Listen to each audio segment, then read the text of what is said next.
All of our productions at GCTV are sponsored in part by Bay State Health, providing the care you and your family need when you need it close to home. Visit them online at baystatehealth.org. Greenfield Savings Bank. Visit them at 400 Main Street in Greenfield. Call them at 774-3191 or go online to greenfieldsavings.com. Greenfield Community College, providing access and excellence in higher education in the Pioneer Valley. Visit them at gcc.mass.edu. The Hammond Family. The Hammond family are longtime supporters of Greenfield Community Television. New Fortune Chinese Restaurant on the Mohawk Trail in Greenfield. Visit them online at newfortunema.com. Call them at 772-0838 and check them out on Facebook.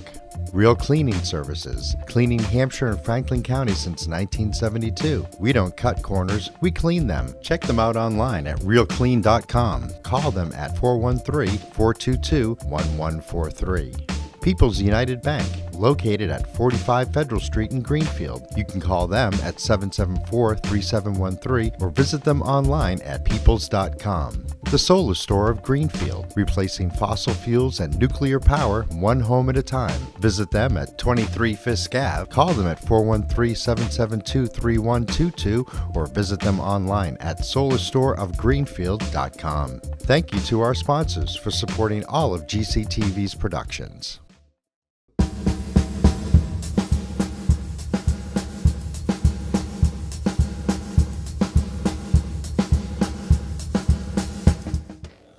It is Wednesday, February 28th, 6:30 p.m. We are at the Greenfield High School cafeteria at 21 Bar Avenue in Greenfield, Massachusetts. Can we open the meeting, please, by roll call?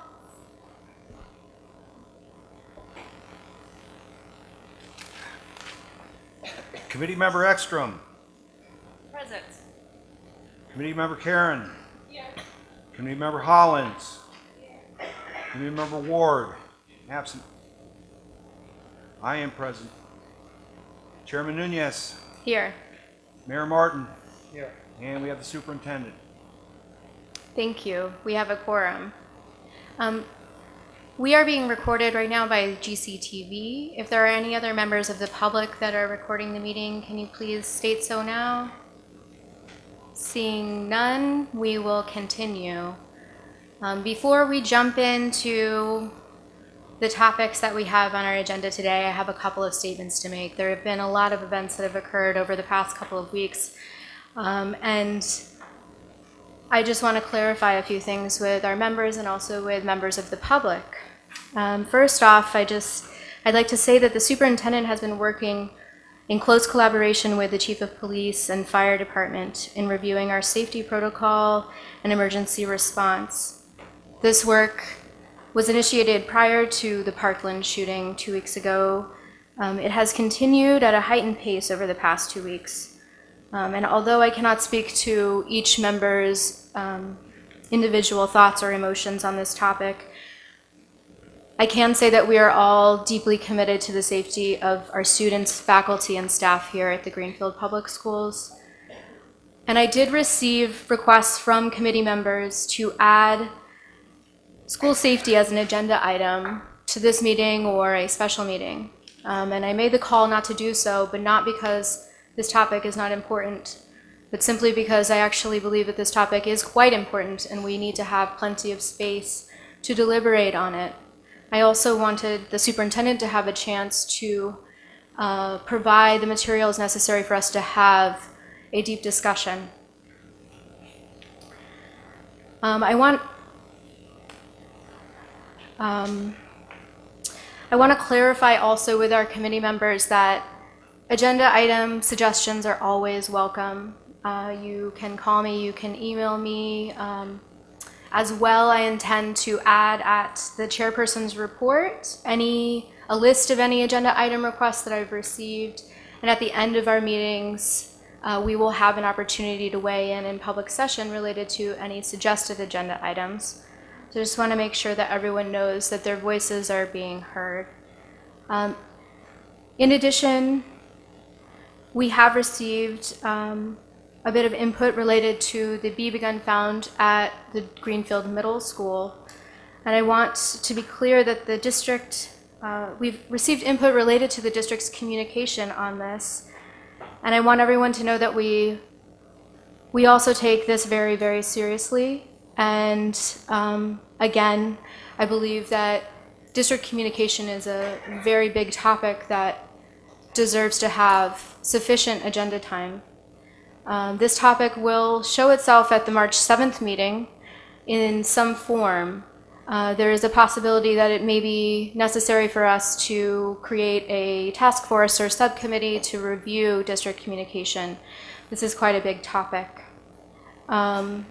It's also my recommendation at this time that the topic of school safety be immediately taken up by the Health, Safety, and Facilities Subcommittee. I believe that initially this deliberation will likely be an executive session, and we will bring to the public whatever we possibly can following that.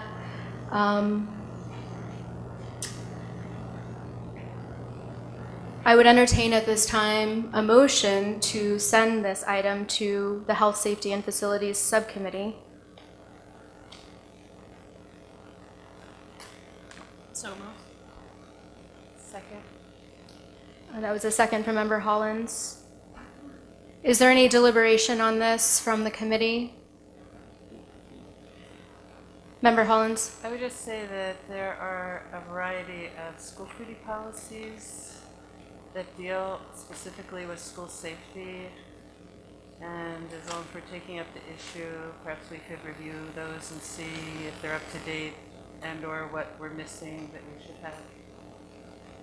Thank you, Member Hollins. Any other input? Okay, all those in favor? Aye. Aye, that was unanimous. Thank you. Just a couple more points before we move on.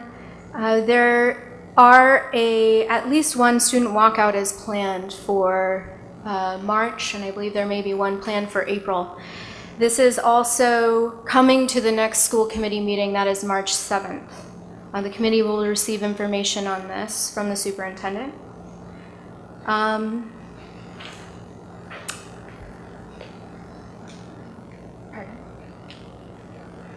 Yes, Juju.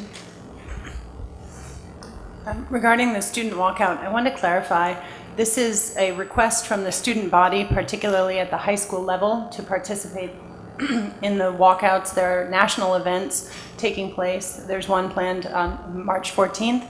There's another one on a Saturday, I believe it's March 23rd, and then there's another one in April. And these are events that are being organized not here in Greenfield, but at the national level, but students are expressing an interest and an urgency in participating. And so when the chair speaks about walkouts that are being planned, the district's efforts are related to planning for student safety if they choose to participate, and also planning for educational activities if they choose not to participate, and to support their right to civic engagement in a safe way, to cooperate with law enforcement, to ensure that if there is such a demonstration that we have thought carefully about that, but that we are allowing students to exercise their rights to free speech within certain guidelines. We have an administrative meeting planned tomorrow to further review this topic, and we'll be putting out guidelines to the building principals and to families about what they can expect from the schools. But certainly we want to support students' rights to participate peacefully in their democracy. And so moving on to the business that's brought us here, we're here today to hear from the public on the FY19 proposed budget. So this is the official public hearing on the FY19 budget. For those of you who are new to this process, this is predominantly a listening session for the committee. This is to help guide our deliberation, discussions, and our decision-making with the FY19 budget.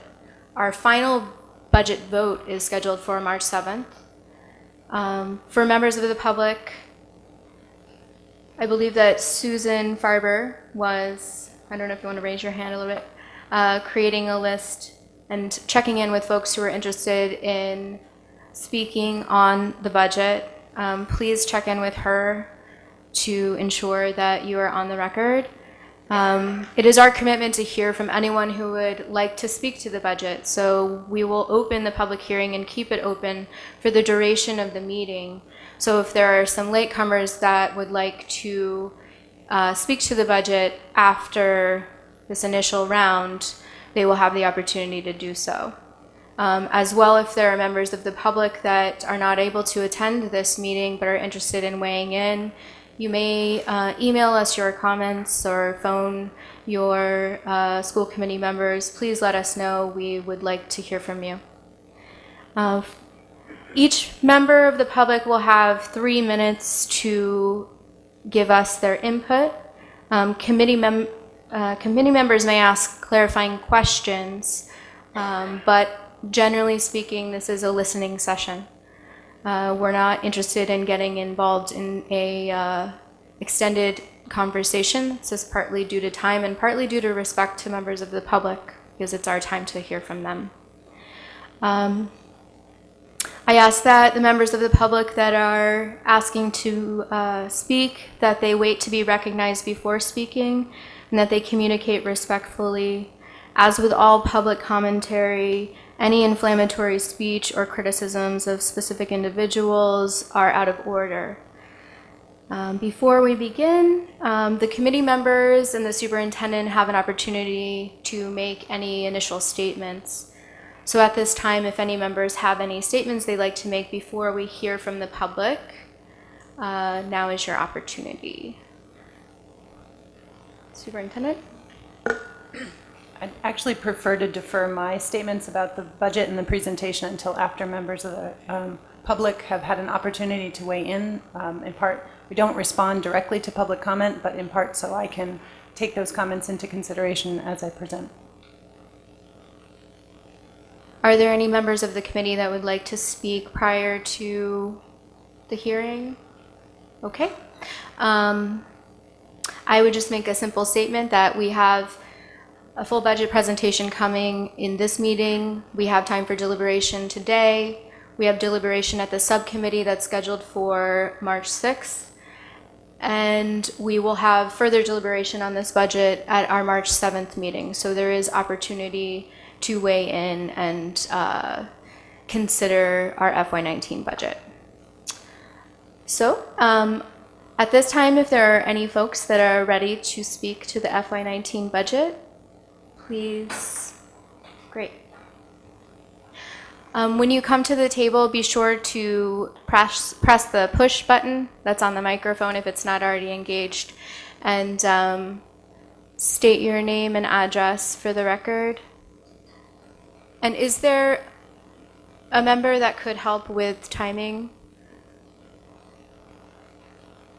Sure, thank you, Member Karen. Again, it's 3 minutes.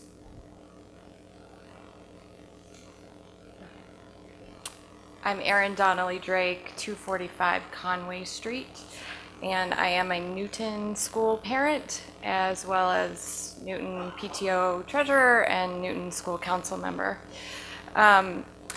So in looking at the budget, I see it from the lens of a statement of values, a statement of priorities, not simply how we get things done, how we operate.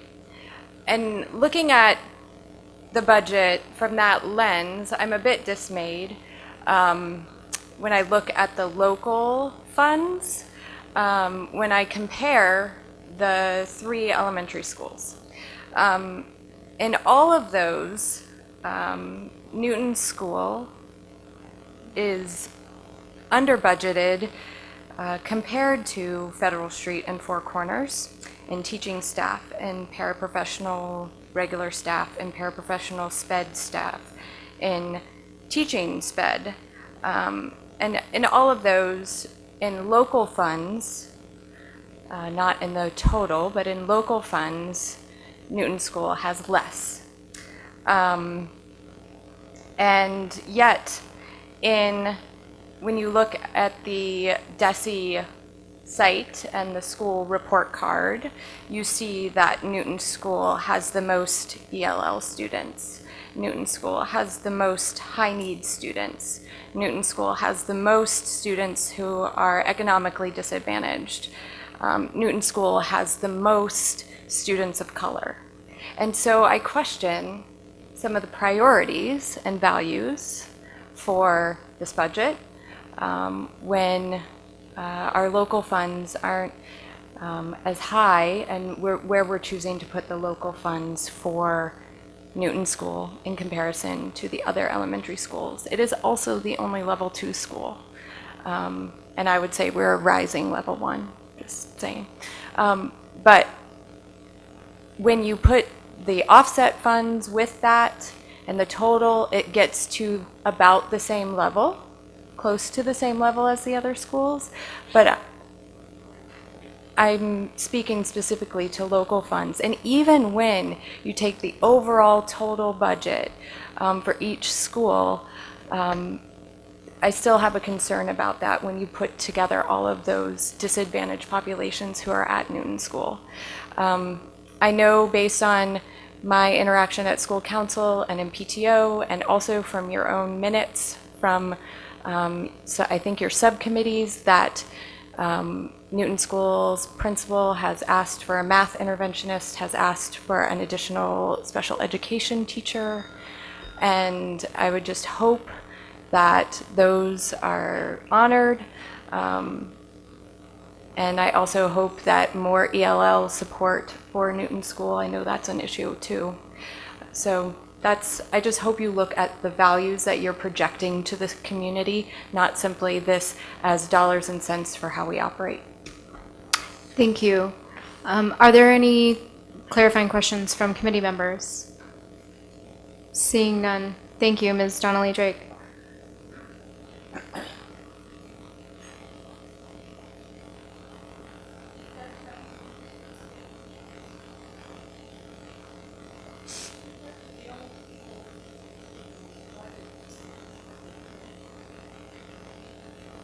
Okay. Is that Mr. Selwyn? Is that right? Oh, so at this time, we'll move on to public comment. Again, we'll keep the public hearing open. So if members of the public want to add input later on in the meeting, we can do that. Are there any members of the public that would like to comment via public comment?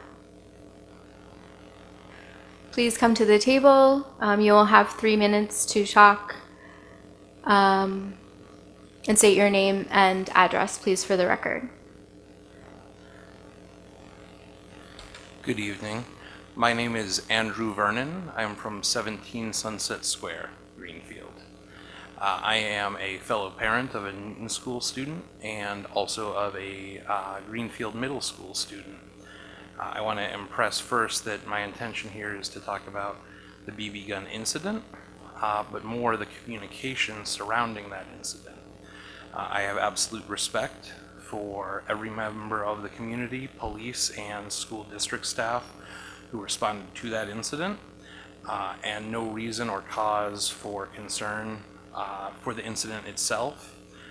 My concern surrounds that of communication from the district and the desire to improve said communication through the variety of modalities that you all have made available, including through budget matters, specifically tools that include the mass notification system of Connect Ed. On Thursday evening, the 22nd, I was at home and my daughter, through social media, learned of the incident that had transpired the week before. I then learned publicly by way of WWLP of the incident. Having received no prior communication, I went back to my variety of modalities, whether it be mail, email, etc., and finding no such communication is when my concern rose. I would like to encourage members of the committee to review communication policies and the modalities of communication that are available. I, again, have absolute respect for those individuals who are here to protect our community, and I thank you for that. but would strongly encourage that I hear from the school district where my children are students first about an incident, rather than through social media, gossip, or that of inquiries from fellow parents. It is a bit dismaying that I, as a parent, have to be put in a predicament to learn from my daughter, who is 10 years old, of an incident, and one's mind begins to wander about the fact of the incident. And it would be nice to be told by school officials the actual facts of that incident. So, just to reinforce, my desire here is to focus on the policies, the procedures and process surrounding communication that is already in place, specifically through the Connect Ed tool. Those modalities today include paper mail, email, text, and mass phone calling. While it's not my place to dictate, I would willingly participate in any such writing of a policy to that end, and at least I myself would volunteer for any and all communication. I'm a parent who prefers to receive every communication, whether it be paper mail about lice from my children's classes, which are very effective communications, whether it be the SPED director's mass notification when there are special ed meetings in the district. Those I appreciate as well. While I am not a consumer of that information myself, it is helpful and beneficial to me. I also do appreciate being notified as soon as possible when it comes to inclement weather.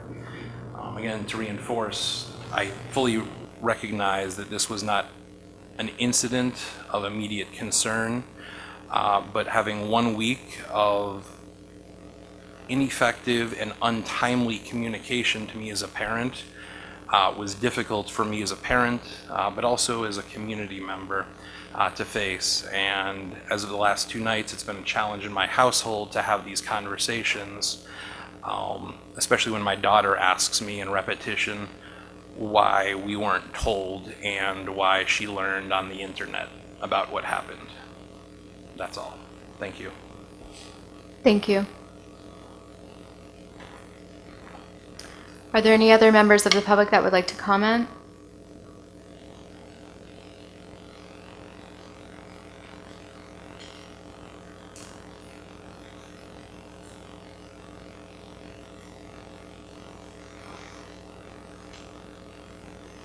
Hi, welcome.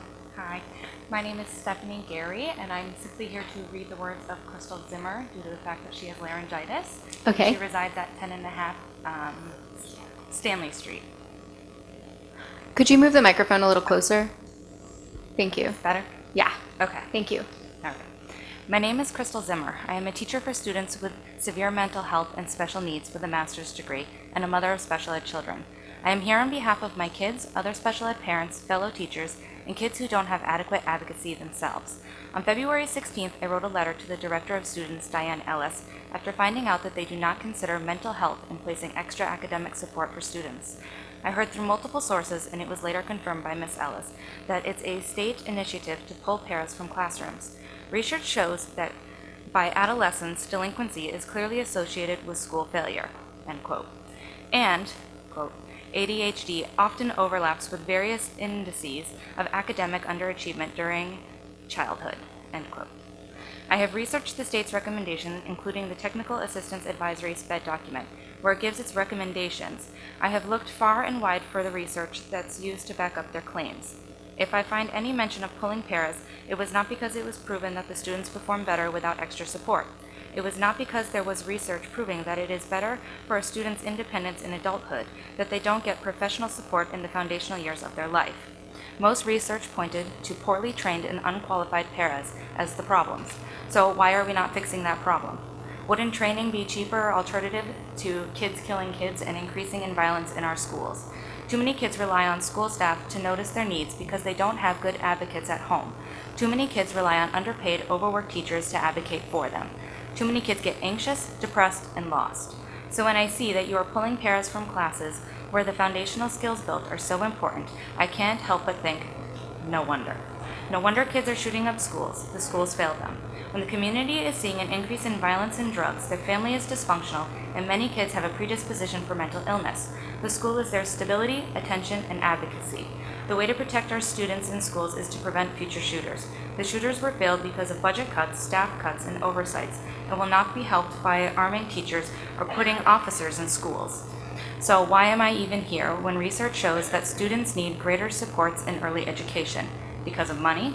I understand that the mayor is proposing to spend $220,000 to staff one resource officer at the middle school. Do you know how much a para makes a year? At $11 and 30 hours a week for 10 months of school, about $13,860. No wonder the issue is bringing in highly qualified paras. The paras that we do have are fantastic, and like the teachers, work really hard with what they are given. But imagine what would happen if they were given respect, training, and tools to be the first line of defense against a student who, due to failure and underachievement in academics, is at risk for behavioral issues or worse. Do you know how many paras we could get for this $220,000 that is proposing to be spent? Almost 16. I imagine the training it could be spent on.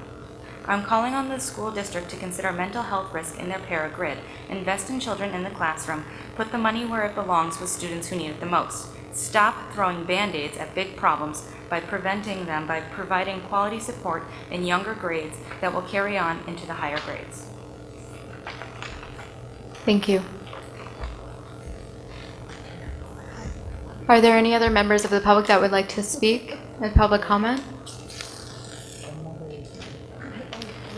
Seeing none, we will move on to our main business. The first item on our agenda today is the school calendar. We saw this at our last meeting 2 weeks ago, and what we have here is a revised and updated school calendar with the revisions that were suggested at the last meeting. Is there a motion to accept the 2018-2019 calendar? So moved. Is there a second? Second. All right. Any discussion on this? Member Hollins? There was a question last time regarding increased half days at the high school and whether or not we were still meeting the minute requirement, state minute requirement, and the superintendent was going to check. I'll confess that I haven't spent as many minutes, counting minutes, as addressing school safety in the last 2 weeks since we last met. But to the best extent of my knowledge, and the high school principal is here as well, I believe that is correct.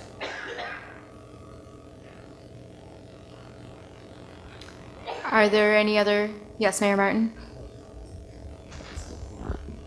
Has the calendar been accepted by the collective bargaining unit? The Unit A collective bargaining agreement with the teachers states that we provide them an advanced copy and that they have a period of time in which to comment and provide feedback, and they have done so. And several of those suggestions were incorporated into this calendar, not all, but some of those, and that is consistent with the language in the contract. So there'll be no modifications after we vote on this calendar? That's correct. Are half-days still counted as full days? For the purpose of meeting educational requirements and having 180 school days, yes. Thank you. Are there any other comments or questions? Okay, we have a motion on the table. All those in favor? Aye. That's unanimous. And we will move on to our next main agenda item. This is the budget presentation. I will yield the floor to the superintendent. Thank you. So we begin the FY19 budget presentation. And this is a values document, and I do want to speak a bit to folks that are in the room, although it's not the practice of the committee to respond to individual public comments. I will try to incorporate some response. I always really appreciate, and looking around the room tonight, to see a full room here at Greenfield High School as parents and the community, as folks care about how we spend our dollars on our children in Greenfield. I can tell you that this is the single most important investment, and that the work of the school committee to set this budget is one of the most important things that the committee does as a body. So to have all of your input only makes this process better, stronger, more thoughtful, and reflects our values of inclusive dialogue around how do we meet the needs of diverse learners in a diverse community. I think you heard tonight some of the diverse viewpoints that make up our democracy, and we are responsible for educating all of these students and for working collaboratively with all of the families. I can't thank you enough for being a part of that process. I also want to say that several of the parents that spoke earlier tonight have also taken the time to reach out directly to the school principals, to the school superintendent, to the school director of pupil services, and to engage directly with the school, in addition to coming here and engaging with the school committee. And that means that in addition to the comments that you heard here tonight, there are already solutions and actions being put in place. I can think of 3 specific things that have already happened as a result of some of the dialogue with the community members and the feedback that they've shared. And so I appreciate that, and we value your feedback as we look to improve how we do things. We're talking about the budget, which is about how we use our resources, and the majority of the resources in our school budget are our people. So we value your feedback as we look to improve our practice and learn from the community and serve our students so we can meet the goals of having them succeed. I want to talk for a moment about safety. It may appear that I'm not addressing the budget, but it's very much about the budget. In the coming days and weeks, we intend to fully continue our commitment to the safety of every student in Greenfield, to the safety of our staff, our teachers, and to following our protocols, but also enhancing and reviewing those protocols with the input of safety experts. Doing this will make us better as a district. It's not a knee-jerk reaction, it's an important proactive step, and we do that so that when we put a budget forward for FY19, we're protecting our most valuable asset, our students. In the coming days and weeks, we expect to have an opportunity for parents to speak about safety and their feelings on it in a 2-way dialogue, in part based on the feedback of individuals, including Mr. Vernon, who have spoken about the importance of the parental voice in this and our communication. We expect to have a forum for students to participate in articulating what would make them safe. And I have a draft of a possible brochure. I'm happy to distribute it. It's still in draft form as we work on this and meet with administrators. But the working title is School Safety, a Day of Dialogue. And we'd like to include all students in talking about what makes them feel safe. And I mention this now because we also heard tonight about the importance of mental health. And when we talk about school safety, people tend to picture one thing or another thing. But as educators, when we think about what keeps a student safe, we need to talk about physical safety, security, social emotional wellness, the trained staff that support them, and the relationships in our buildings that make a child willing to come to school every day and invested in their school community. And for them, it's often about their peers as much as the relationship with their staff. So we really need the student voice in this, and that's why we're planning for student action. And we also critically need the staff feedback, and that's happening right now with principals, with faculty meetings, with our administrators. All of our principals, our district administrators here in the room tonight, collaborating with the chief of police, the fire chief, safety experts, state police safety trainings that are going on, ongoing training. I'm looking at a schedule of over 12 safety-related trainings and events that are either already taken or in progress. And many of these people doing on weekends and vacations in order to lay their heads down on the pillow at night and know that we're doing everything we can.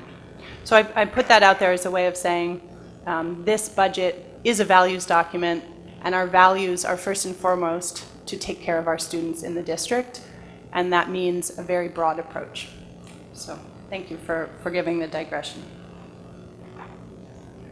Next slide. I promise not everyone will be long.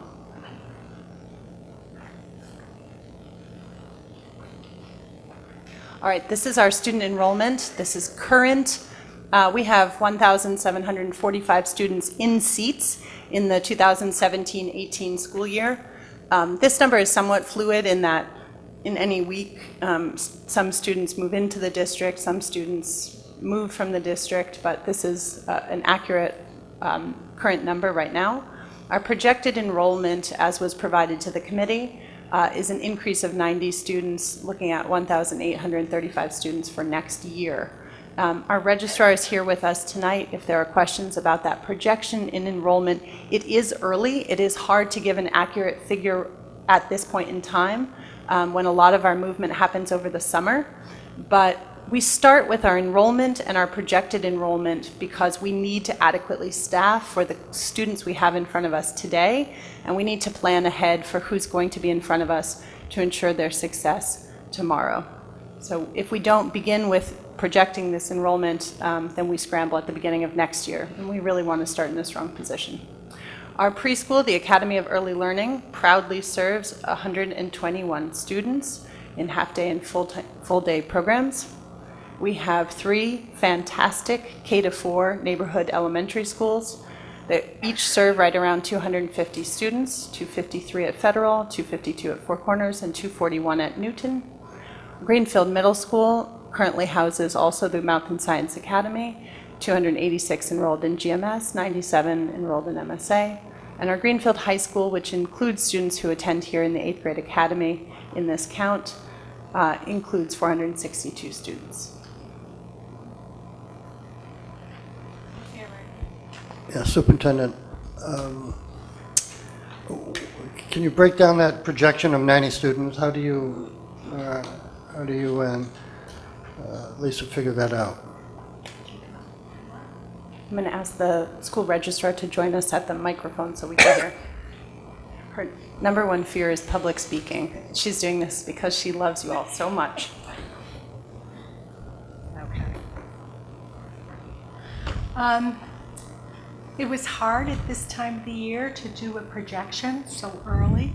I don't know at this time how many would be going to the Franklin County Technical School, or how many would be going to the charter school, or how many from some of the buildings that we have that are being renovated that are going to have 5 or 6 children that move in.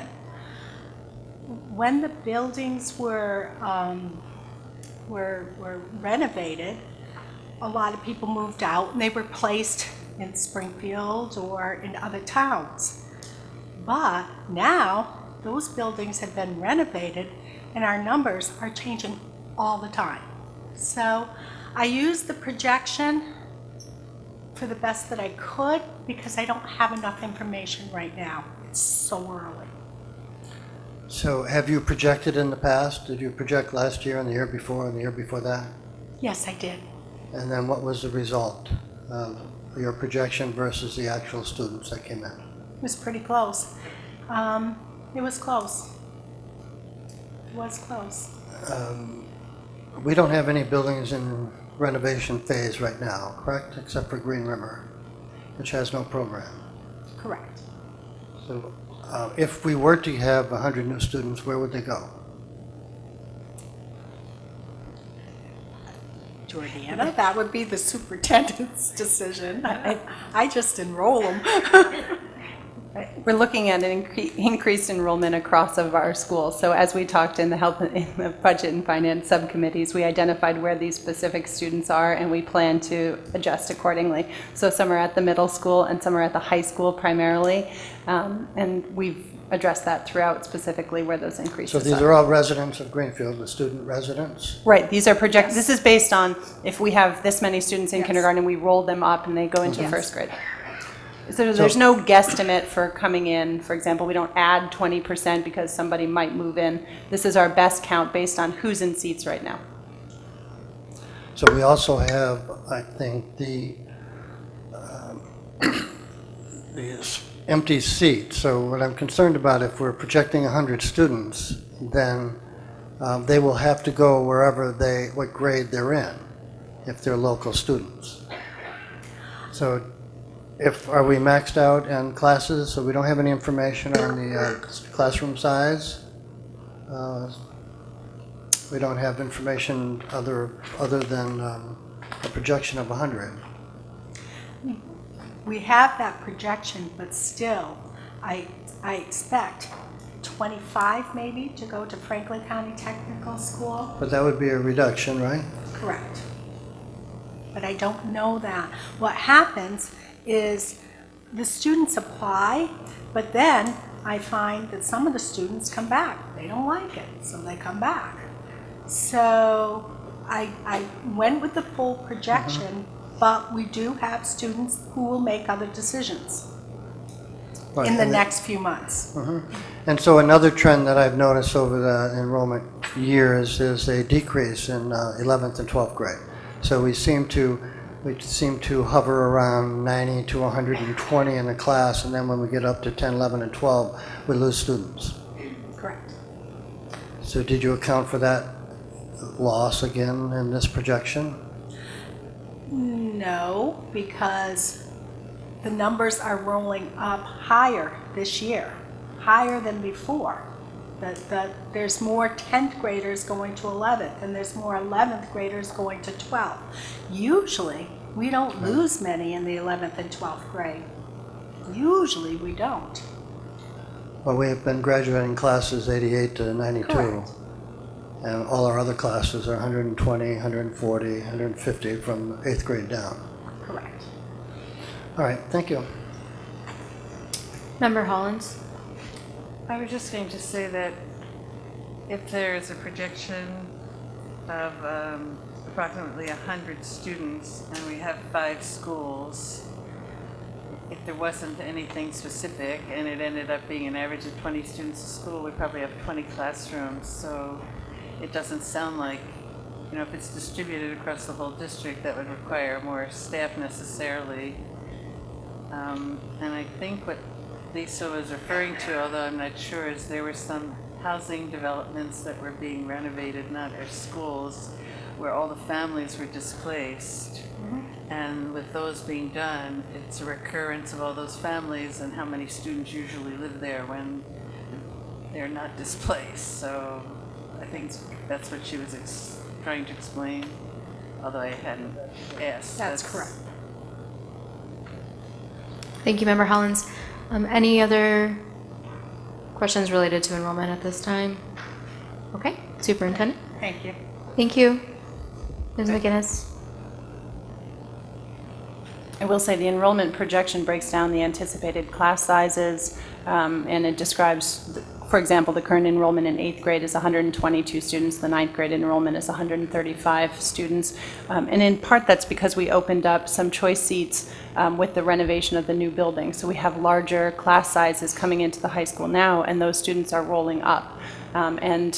Each year as we have this enrollment, this year we have, for example, at Federal Street, they had a larger enrollment at the lower grades, and we tried to accommodate those larger enrollments, but we know every year what we know now in front of us is what we know now, but we know that in addition we receive several new families, sometimes dozens of new families in the summer.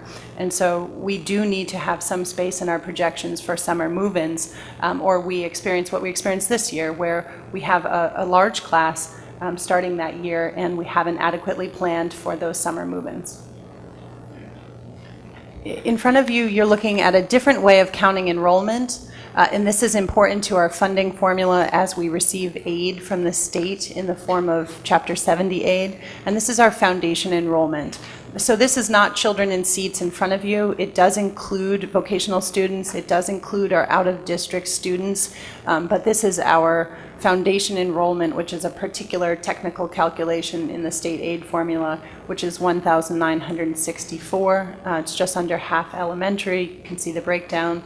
24% middle, 26% high, and 2% pre-K.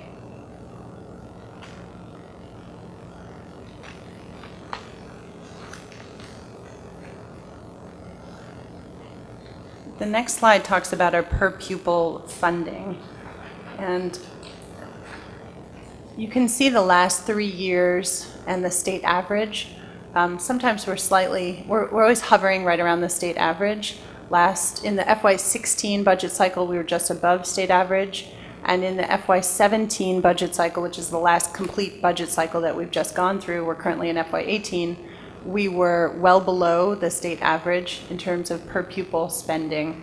Per pupil spending is a good way to compare costs across districts because looking at a total budget, obviously you might have more students or fewer students, and this is a good way to average costs out. Obviously, when a student needs additional services, they might be English language learner supports or special education services or speech services, or they might have a 504 plan. Obviously, those services do cost a little bit more to provide, and we're obligated to do so legally and morally. And then other students may not require those specialized services. But this is an average per pupil cost. So in FY17, Greenfield was at $15,212 per student per pupil.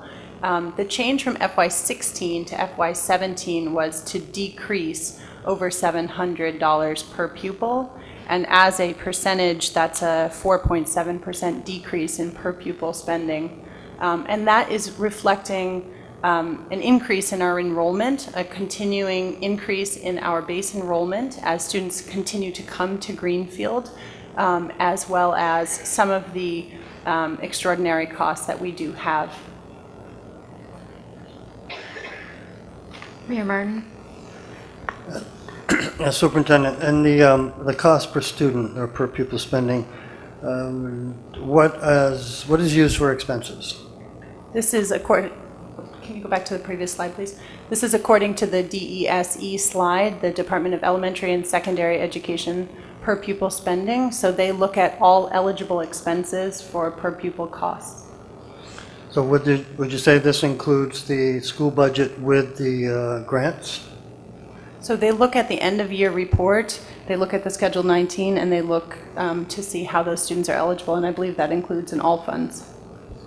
Okay. Yes. Does it also include the school budget with the town contribution? Yes, so it would include Chapter 70, Circuit Breaker, Title I, Title III, Title II, Title IIA. What else have I left out? Special education, IDEA, IPLE. Right. So what's left out is health insurance, pension, Medicare, and so on. So on a total, when the city submits its report to the state, we are required to report the total expense for the school department. And that total amount comes to, don't have the exact amount, but it's over $31 million. So I mean, the cost per student, per pupil spending could be interpreted a different way. So maybe the business office could verify whether that number includes or does not include indirect costs from the end of year report, because absolutely the town has expenses that are counted towards these educational expenses because employees need health insurance, for example. Can you clarify that, Chris? I can, yes. That comes from net school spending, so it does include the town side expenses, the indirect costs, more or less. So the 15,212 includes all net school spending. So there would be no mathematical process to divide the total cost for the community for school by the number of students and come up with a per pupil cost? Without the indirect costs included? Well, I don't call them indirect costs. I count them as costs. So the school department has a budget of 18 million, and we have the city provides another 9 million in fringe benefits and services. Then there would be a total cost of the school budget of 27 million. Correct. And then the total adding on grants would bring it over 30 million, and then that is the cost of the school department. Therefore, the number of students in that department would equal the per pupil spending. Correct. All right, thank you. Just a quick clarification. It's my understanding that it's common practice for these figures to be included in the per pupil spending for other districts too. So we are comparing apples to apples here. Thank you.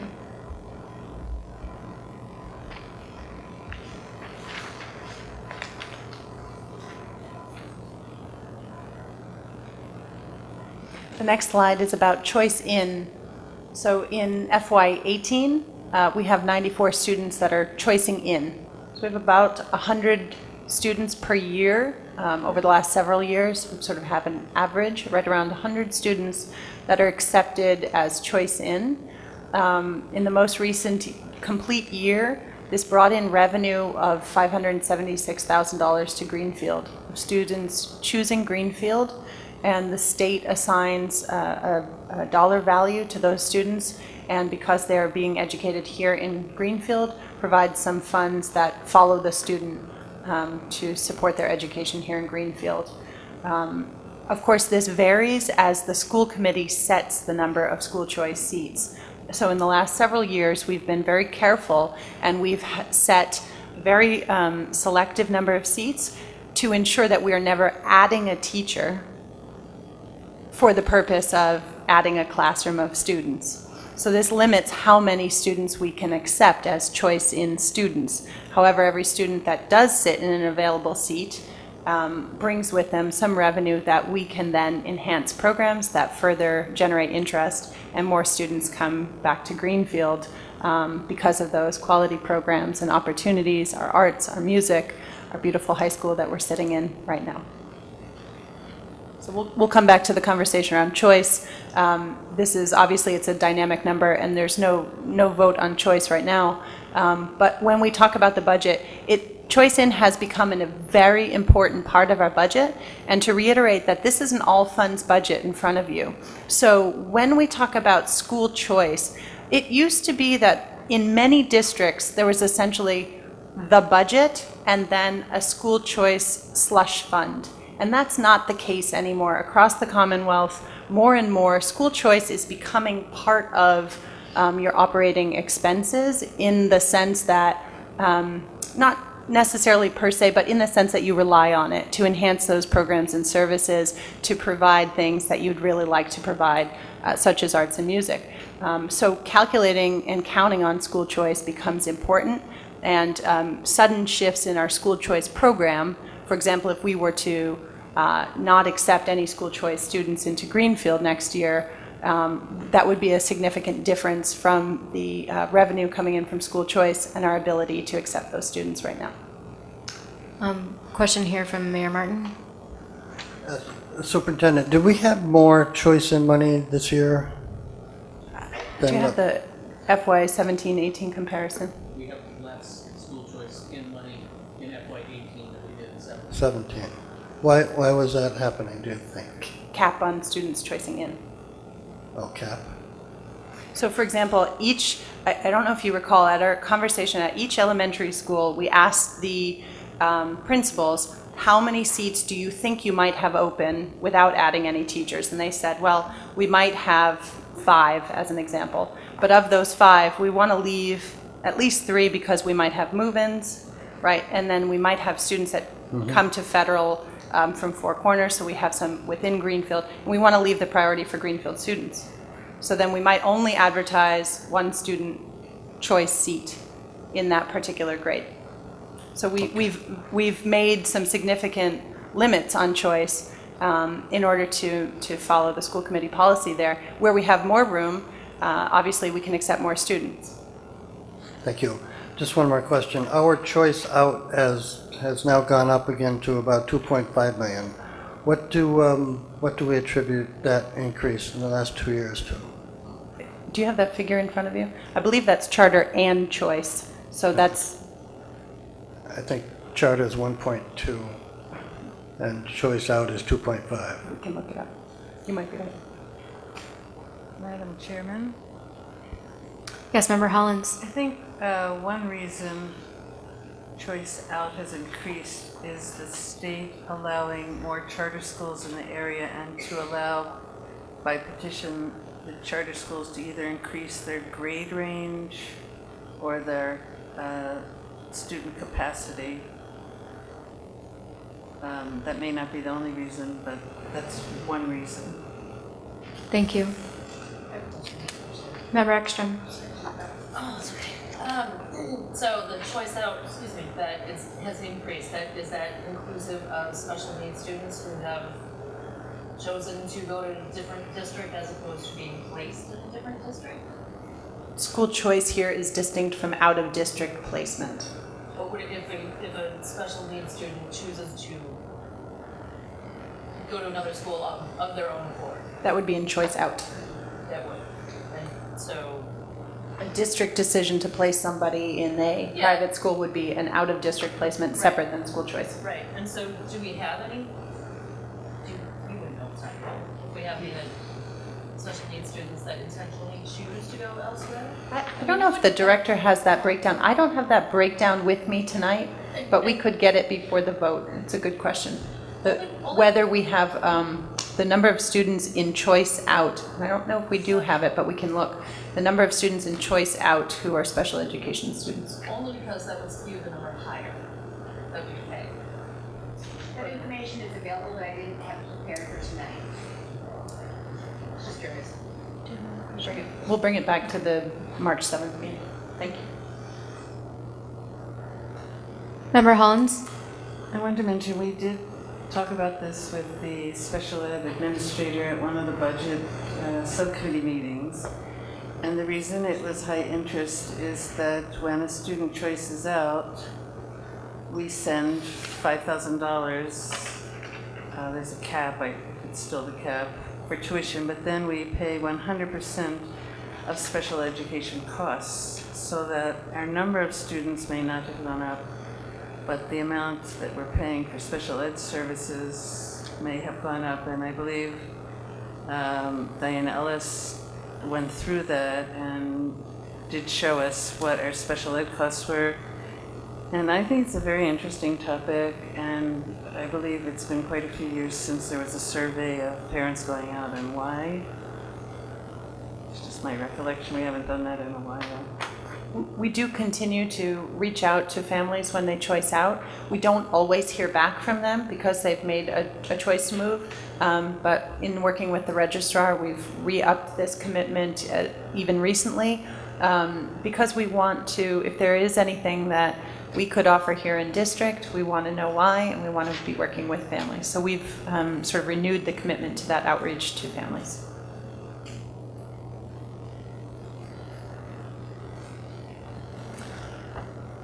All right, so this is a little bit of you are here map and where have you been. In essence, this was a very accelerated budget cycle because of the new members to this committee beginning in January 18th and the new subcommittee that was formed, the new membership of that subcommittee. So because of that, we typically start our budget work at the school committee level in November. And because we knew we were going to have significant change in the committee, the work continued on the school department with the principal's needs identification, certainly some of the special education reporting and elements that the committee asked for well in advance. That work was taking place and the evaluation. But in terms of school committee work, this has been a 6 to 8 week greatly intensified process. And so we tried to put as much information out there as we could, recognizing that that short timeline creates some questions and some need for further modifications even at this point in time, whereas it would be a little different if it was a lengthier process.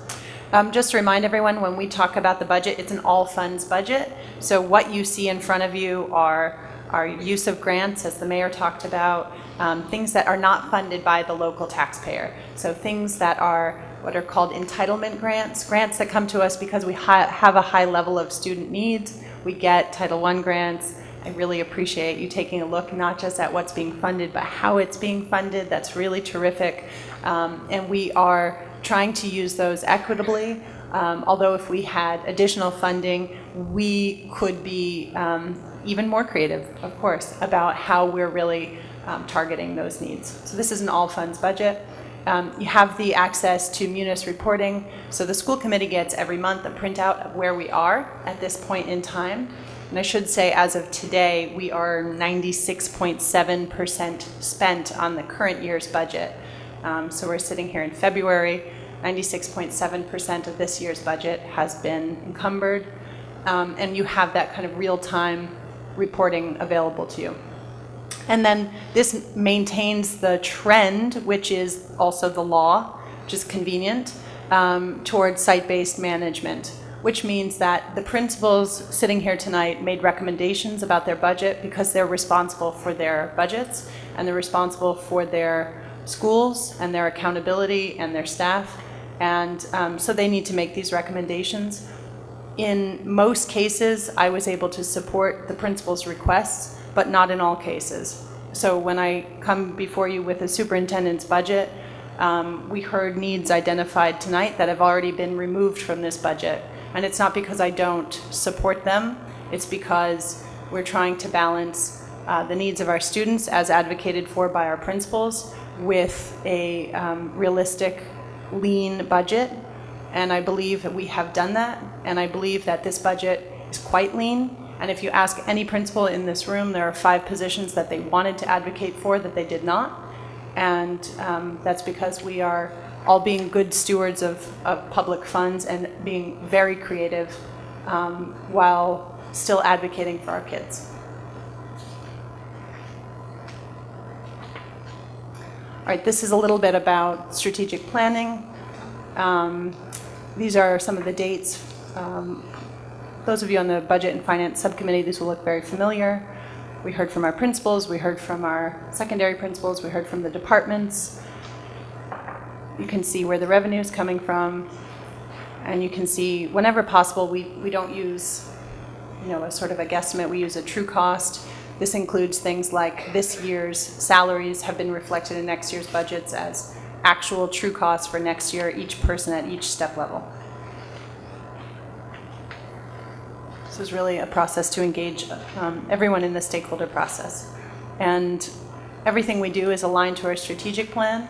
And one of the pillars of our strategic plan is about effectively utilizing and managing all available resources. And we talk extensively about this in the budget cycle, but we also talk about it as we monitor and evaluate the use of these resources throughout the year. So it's not just a one and done. I'd like to talk briefly about budget priorities, and I do want to allow a lot of time for discussion tonight, so I'm not going to take too much time with my presentation, but I want to talk about why we put forward what we did, and in cases where we had to make difficult decisions, why we did that. The first thing was just, we need adequate teachers. When we have new students enrolling, we need to have teachers in front of them. It's really straightforward. Where we've added new positions, it's because we have more children. The second priority, and why I'm glad to have heard from a parent about the importance of mental health tonight, is that the second priority of this budget is supporting mental and behavioral health.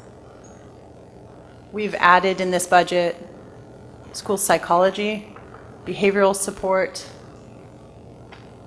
and we've done so because we know that teachers are wonderful, but they can't do everything. And we need to have this level of support in our schools to meet the level of need that we are seeing from our students. We have a lot of children with trauma, we have a lot of children with high levels of need, and we love and care for these children, but they need and deserve good quality of mental and behavioral health supports so that they can flourish. This is not only good caring practice, it's also cost effective, as we heard, to support them when they're young. We need to meet state and federal mandates, including for students with individualized educational plans and a range of pupil services. And we're seeing an increase in our English language learner population because we have new students enrolling from Puerto Rico and from other places. We need to respond to that increased enrollment with adequate support. We also heard this throughout the year as we talked about our coordinated program review and areas that have been identified. We know what we need to do, and now we do need the staff to support that work so we can bring it to fruition. We could have added staff earlier this year and really tried to leverage the resources that we had. Where we had large class size, we might have brought in a paraprofessional instead of an extra teacher, or brought in extra tutoring instead of a full-time staff member. But I think it's clear that what you get is what you pay for, and we really do want to approach this in a comprehensive way. And then finally, we've talked about this over and over and over. Our out-of-district costs are very high, and in many cases, we don't actually control the number. We can have outside organizations, including DCF, make placements that cost Greenfield very high sums of money. And this number continues to be a large number in every budget. However, the more we strengthen our programs in district, the more options we have, and the better job we can do providing children education right here in Greenfield. We think it's better for them. We also think it's better because it makes that budget dollar go farther to support Greenfield students. So those were the priorities in this year's budget. This we talked about a little bit, so I won't spend too much time here. But this just goes to show that this is, although it's called the superintendent's budget, this has had extensive input. It's not to say that everyone maybe loves the budget, but everyone has had a lot of discussion and input into it, including at the subcommittee level with the leadership team and so forth.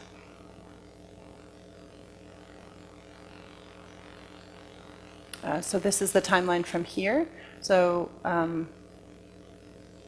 the newspaper notice, which you all have a copy of in front of you tonight, was published, which meets the charter requirement for 21-day notice. And that brings us to the hearing tonight. I will briefly reiterate that this budget looks at two different figures. If you were to look at the budget hearing notice, there are two figures. One is the town council approved budget, which was essentially $18,000,004, and the mayor's budget from last year, which was $18,200,000. And so this budget, as proposed, is just over 3.5% increase over last year's mayor's budget. It's 3.67% increase over the mayor's budget from last year. But of course, that was subsequently cut another 1% at the council level.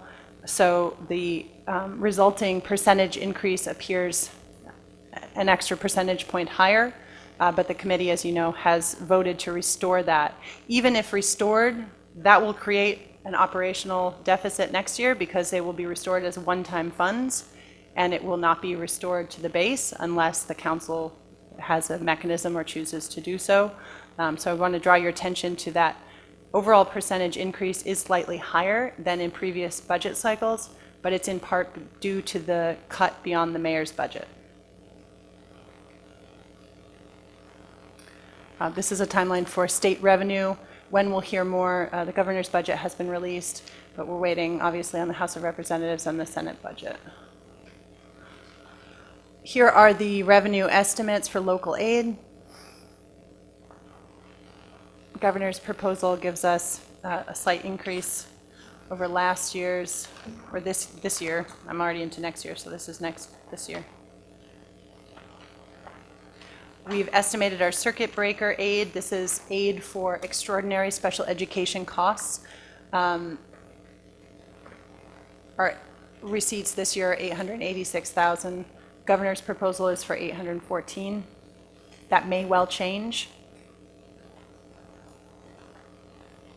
Charter reimbursement you see there, and obviously we don't have a figure yet for the school choice tuition, but we talked about that same number before. These are projections for the SPED and school choice. We're using, so here we've talked at length about school choice, and just as an example, in this year's budget, we're counting on receiving about the same amount of school choice funding, and so that projected dollar value has been accounted for in this year's budget. So we're expecting that we are going to receive it, and in this budget, which is both a spending and a receiving plan, we've accounted for receiving it and spending it. So just in summary, Chapter 78 is projected to go up nearly $40,000, aid coming from the state to the town. But unfortunately, we have a circuit breaker decrease, which again may change, we'll yet to see. This is a step that we took that is a win-win-win based on how we identify people. If we have them in a grant, one way you do it, you have to pay an additional surcharge, which costs $25,000. That's money that doesn't go to any student, doesn't hire an extra teacher, doesn't do anything beside handle some of the fringe benefits. But by moving those individuals out of the grant, we're able to keep the same position and simply free up $25,000. So we've made that change with some of our grants, and that goes right into our savings. This is where the changes and the cost. Yep. I'm sorry, I was distracted. The savings, so how did that savings occur? This is about identifying individuals on grants, whether they're paid out of a grant or not, and the business manager. So this is the transfer of fringe to the city? No, the fringe benefit savings is only the MCRS portion of what the teacher paid for past teacher retirement. Mm-hmm. When you pay teachers with a grant, you also, they still pay, 9%, whatever it is out of their paycheck to MCRS. The school also, in fact, the state takes it right out in January of our grant. They take out the same amount as, it's almost like a penalty that schools pay. So what we've done is we've pulled all of our client schools out of paying salaries from grants whenever possible. There are some like Title I that you're really kind of restricted. It's almost impossible to pull salaries out of that entirely. But this is just the savings, and in fact, our grant manager even called and checked with that because she was surprised when I mentioned it to her, and they said, yes, that's true. We do charge you that. And there's really no reason for it. They've just always done it. So that's the savings from just pulling the salaries out.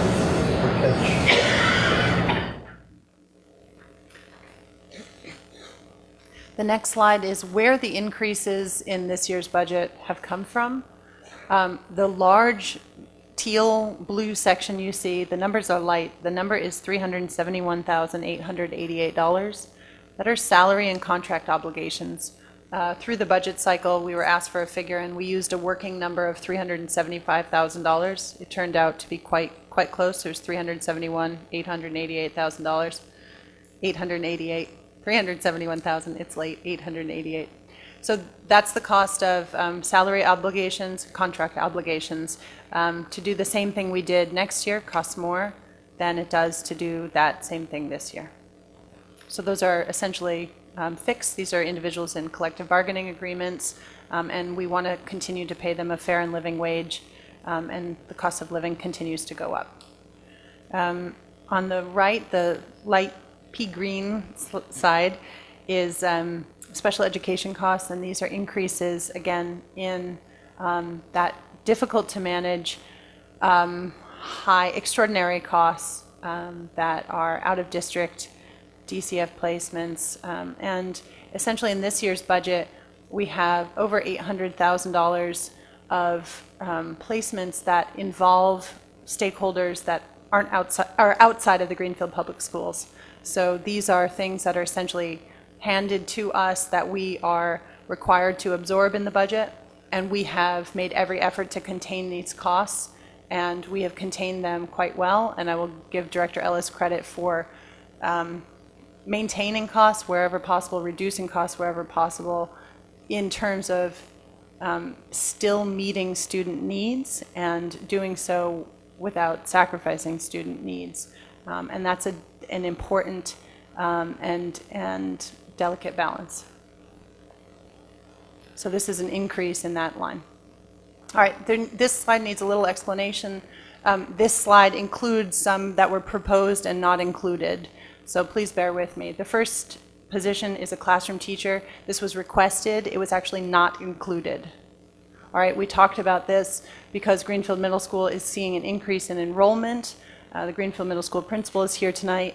This actually, he was able to make some recommended moves to individual staff within it, within areas of licensure, within enrollment, and still meet the increased enrollment with moving people around as opposed to hiring a new teacher because of how the progression moved up. So I'm sure he'd be available to answer questions if you have one. This was a request that was not included. The next one is at Federal Street. This is a recommendation that is included in the budget because the enrollment is sufficient. They need another teacher. They did not have another teacher this year. 0.5 psychologist. This is a great bargain for our district and much needed. We really, our current staff have done a great job, but we need to increase our staff here. The next position is a behaviorist to add behavioral support. This is in our budget. Next are 2 special education teachers. These would be under the district umbrella, so they could be identified and sort of sent out as student need dictated. And it's one of the reasons that it's hard in our budget to see where the actual resources are, because some things are at the district level to be flexible to student need, but this would support our elementary schools, including Newton, with special education staff. Next is an ELL teacher to support our increased number of English language learner students. The second behaviorist is a repeat and should be stricken. There are not 2, there's just 1. The next is a SPED instructional assistant, and while we did put 1 back in, we also cut 3. So it's a net -2 of instructional assistants. So we did look closely at those positions, and we could absolutely use every single instructional assistant, and I think they do a great job for our students. The next position is a principal position at North Parish, and this has been discussed at length, whether there should be a full-time principal position at the Academy of Early Learning. I think that this is one that I'm going to recommend in the conversation, as we've had an increased conversation about safety. I'm going to recommend that this be one area we look at closely. The current model has been a part-time principal, and I think that the staff could get by with a half-time principal. I do not recommend less than half-time because there are simply too many administrative needs. Even for small children, there's a lot of parent communication. There's just as many safety needs. There's just as many mental health and academic support needs. We have staff from the Academy of Early Learning here tonight. I think they absolutely need at least a half-time principal. If the budget permits, you see the recommendation is for 1 full-time. And then the last thing listed here is to increase, we have right now an individual who's split between a SPED director, assistant SPED director, and another administrative role, and we're recommending increasing them to full-time because we simply need that role full-time to support our students. There's one other position that's not listed, and it's not listed because it's entirely grant funded, and we've talked about it here in the committee before, and it is a bilingual parent outreach coordinator. I believe we've budgeted it at $54,000. And that position would be to provide outreach to families, to identify how to connect with community resources, to provide some tutoring, support, and scaffolding, and to provide some in-district translation services to better meet the communication needs of families that are not primarily English speaking. Superintendent, I have a question. So I just want to clarify, I heard that the behaviorist district-wide was a repeat. And then also I heard that the classroom teacher at GMS is not included in the budget. And then what I'm hearing you say is that all of the others are included in the budget, including the bilingual parent outreach coordinator. Is that correct? Am I hearing you correctly? Everything else listed there is included in the superintendent's budget as put in front of you. Okay. And then if I recall, please correct me if I'm wrong, I recall that at Newton School there was a request for a math interventionist. Could you speak to the plan to meet the needs of the students without a math interventionist? The principal is here and may want to speak to that, but there absolutely was a request for an additional math interventionist, and she looked at it very closely and made an alternate plan, but certainly, do you want to join us? Certainly felt that it was appropriate to make that request earlier on.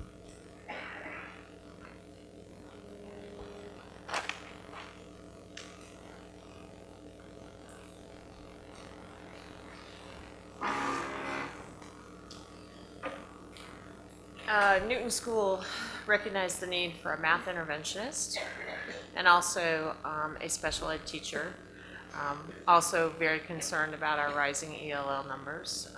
5 years ago, I walked into Newton School. We had 9 ELL students in the whole school and 1 teacher. Today, I have 30 ELL students and 1 teacher. And many of the students we are getting speak absolutely no English, and that is a concern. Special ed, we started a program for children who are with severe needs, who need a different type of program. We're very proud of that program, and today I can applaud the fact that we're bringing back a child from another district. Then that district can't provide that program, and we can.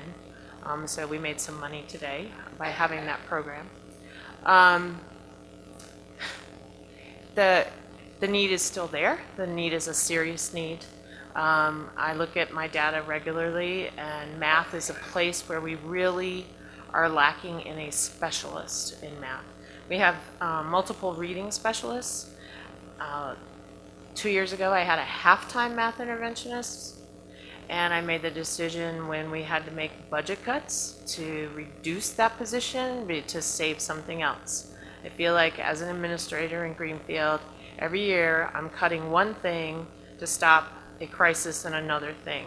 So do I need that math interventionist? Yes, I do.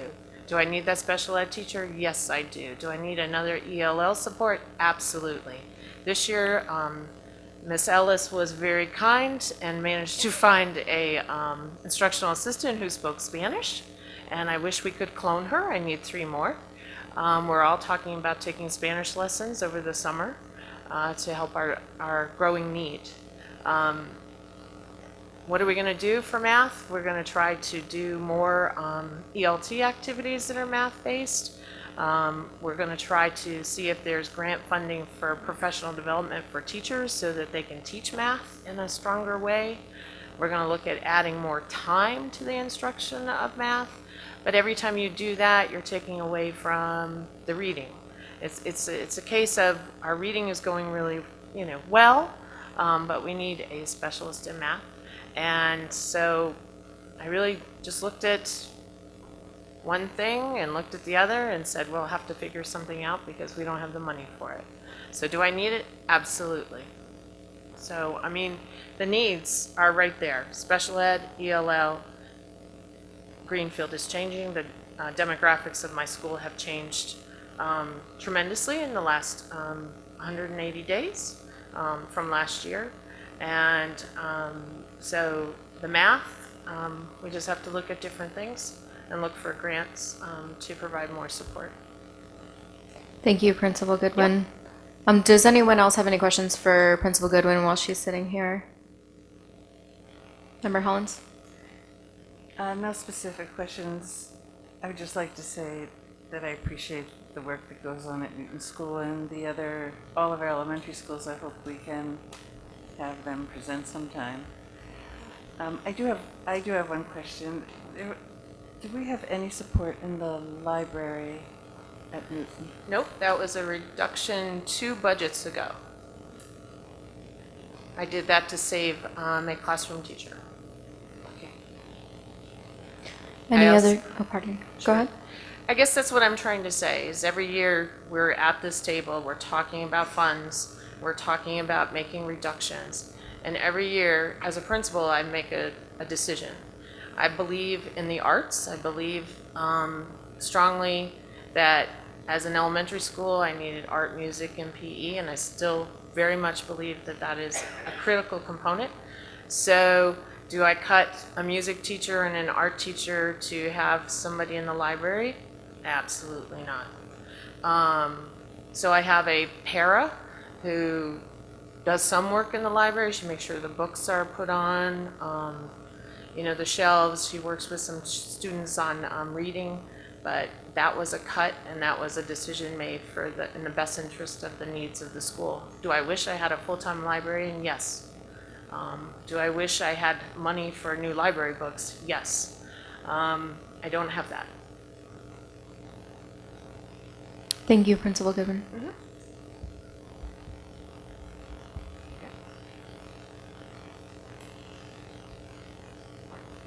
Superintendent?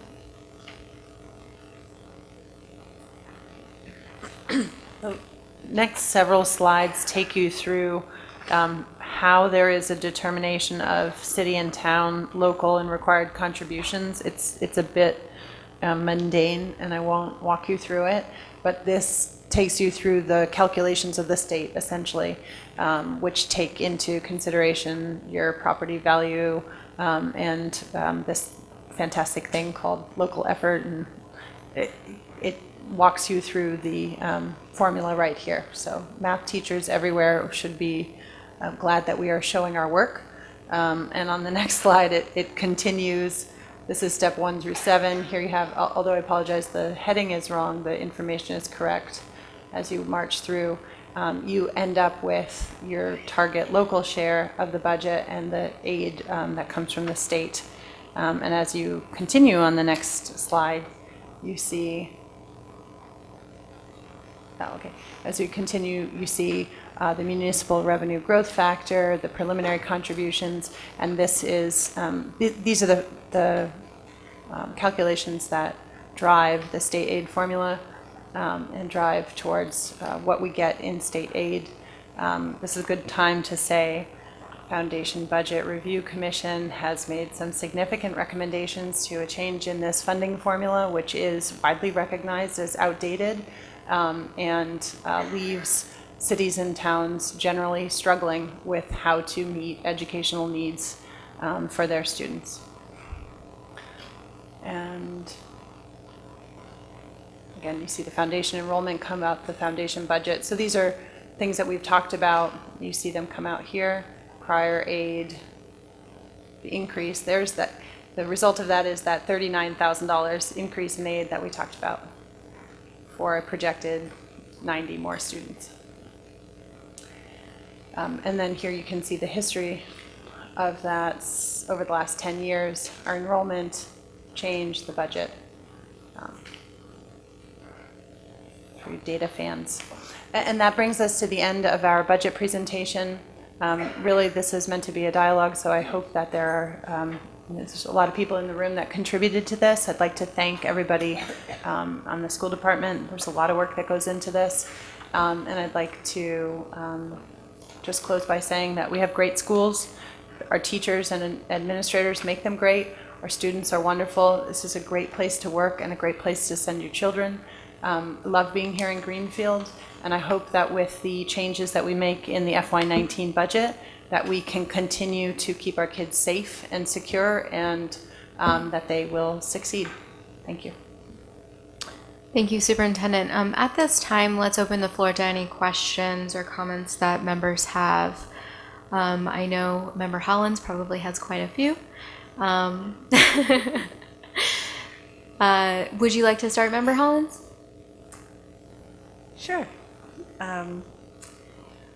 When we had public hearing, the first parent that spoke, Erin Donnelly, you had asked the committee members if we had any comment.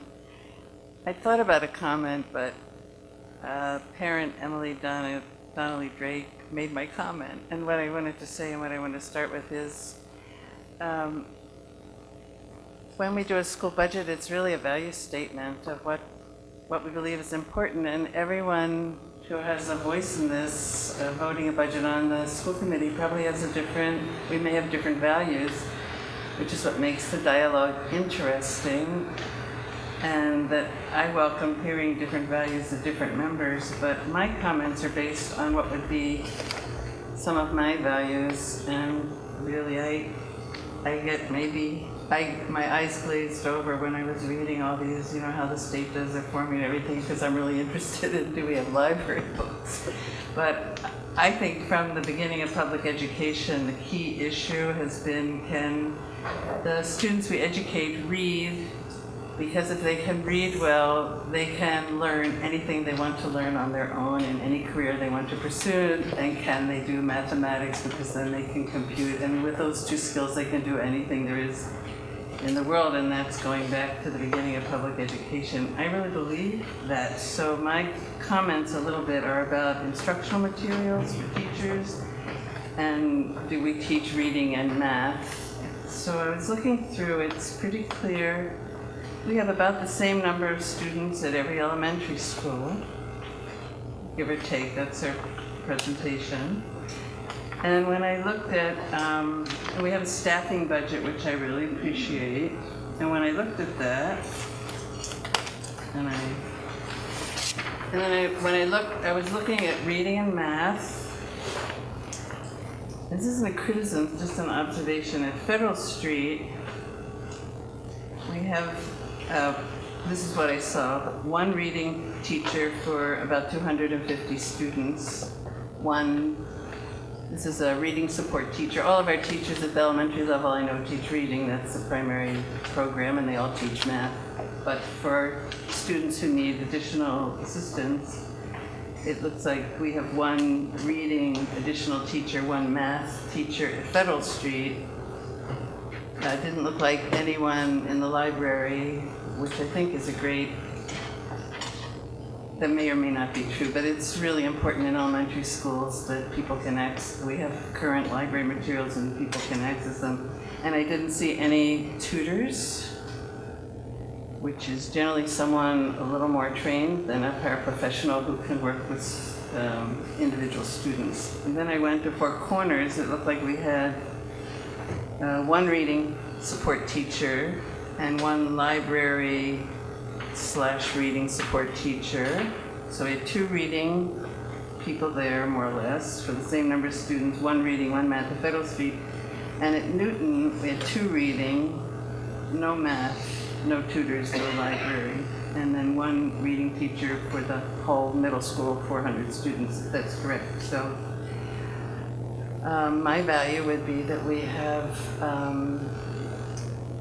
remedial reading support where we need it, and remedial math support where we need it somehow through tutors or teachers, and that we absolutely make some provision to upgrade our library materials, because I think it's a huge issue that we have current materials around building culture, showing diverse families, diverse cultures, and just have good literature, particularly in schools that have students whose families do not have economic advantage and have dozens of books at home. It's just really important. Teachers need these materials, so that was an interest of mine. And then I went through and looked at our supplies, and it concerned me that, again, this is a value issue, that we have enough school supplies and that we don't freeze them. So, for example, at Four Corners, we budgeted whatever, I assume we budgeted about 10 or 12,000 last year. We only spent about 4,500 at Newton. We had a supply budget, we only spent 2,600. My value would be to freeze other things and student supplies. If we ran out of money, I would, again, it's just a value, I would freeze something else. But I would like to make sure in our budget that we're strong in reading support and math support and tutors if we need it and materials in the library. And the reason for this is if we don't, our special ed costs will keep going up as we need more and more special ed teachers. And I think that's what the literature supports. If you can get more students reading at high levels, you can keep down your special ed costs. So those are my thoughts of where I would put my value in the budget. Thank you, Member Hollins. Does anyone else have any questions or comments? Yes, Secretary Alexander. Okay, this quick question for the superintendent. Sorry, I'm the kid that goes to the last chapter in the book, and I'm on this sheet here, the second half of the handout. I just want to make sure that I'm reading this report correctly. Where it says FTE, that means how much they're, if they're a full-time, part-time, how many hours a week they work. If there is nothing in the line at all, that means it's a position that we have that's not on the budget. Basically, if you could just go across the top columns and talk me through it, make sure I understand what I think I understand. All right. So for those of you not following along, this is a salary detail on the budget. There's a few public copies available. This is also on our website at gpsk12.org. This full document is posted. I'm on a page with GMS custodians at the top. Doesn't have a page number, I apologize. So the first line is FTE, and you're exactly right. A 1.0 FTE is one full-time employee. The next line is the FY18 contract salary. So that tells you if this individual was full-time, what would their salary be? The next line is their FY18 salary. So when it's 1.0, these are the same number. But if you go down to a line, if you go down 5 lines down where you see the FTE is 0.75, then you see a FY18 contract salary line is one amount, and then the FY18 salary is 75% of that amount. So it's essentially, this is what they would make if they were full-time, here's what they're actually making.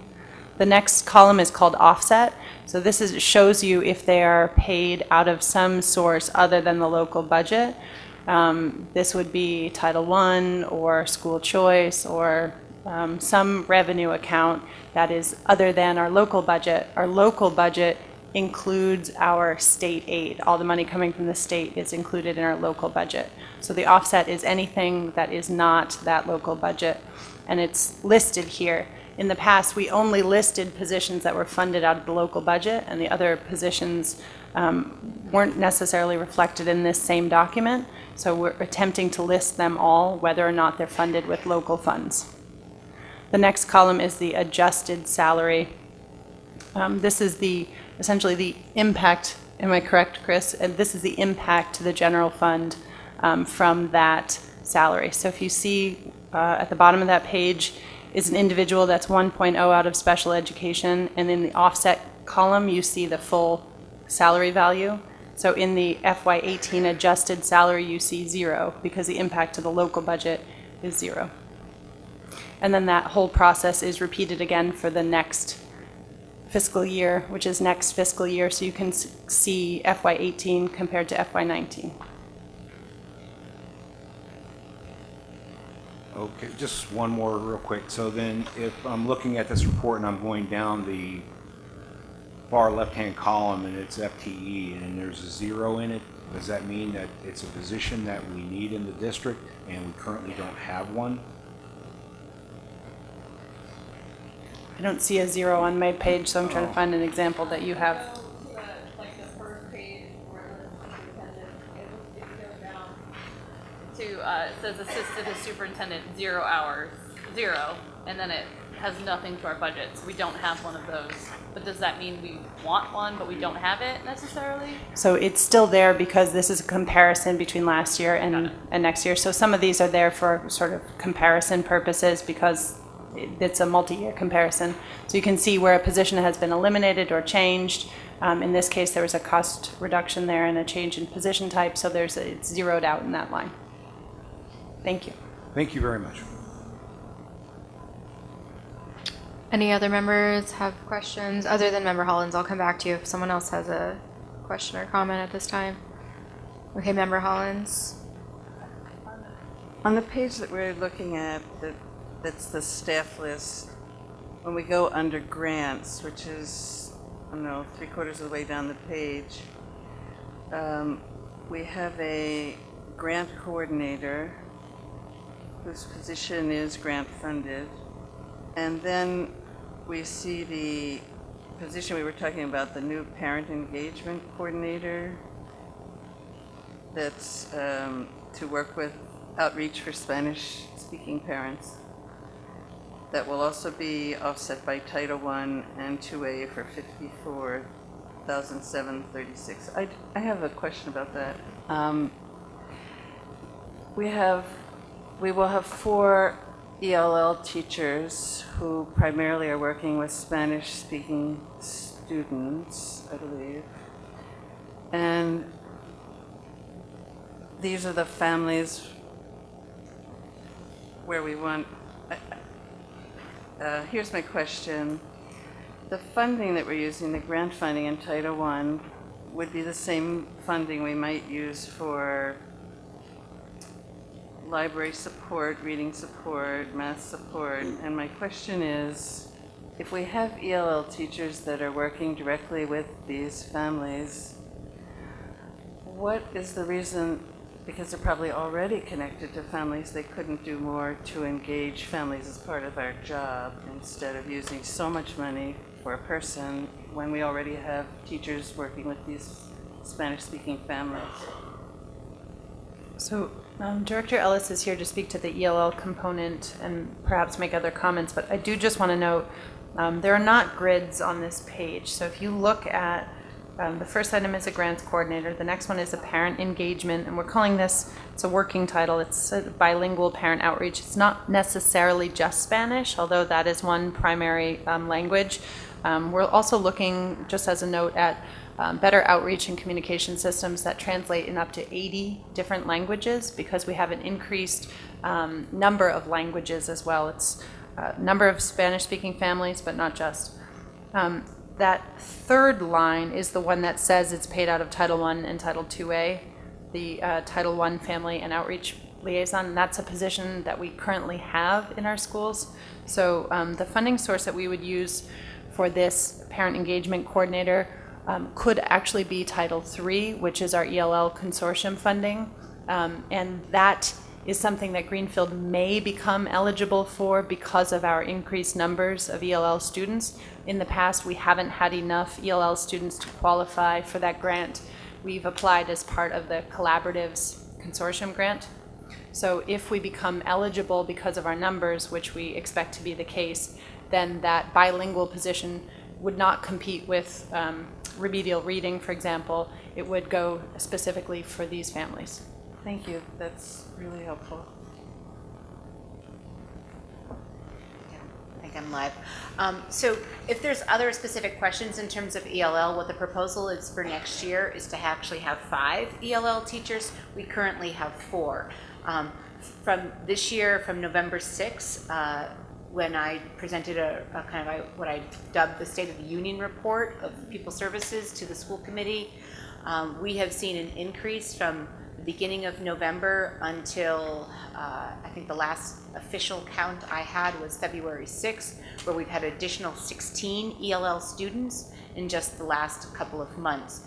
Since February vacation, we've had additional special ed ELL students, so probably a total of 20 new students that we haven't added a teacher for. So another point of clarification, the role of the ELL teacher is really to provide ELL instruction and English language instruction.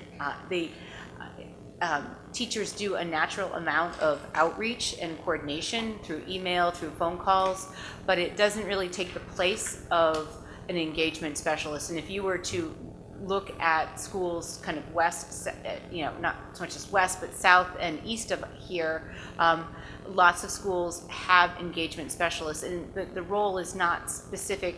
I mean, it would be ideal to have a bilingual, bicultural person fill this role because it gives the district the maximum amount of flexibility. But what we're really interested in this role is helping families, not just our ELL families, but really helping families engage with the school in terms of activities, music programs, extracurriculars, helping families who are new to the community of Greenfield, know how to access services in the town and so forth. So it's really more of a conduit for families around communication.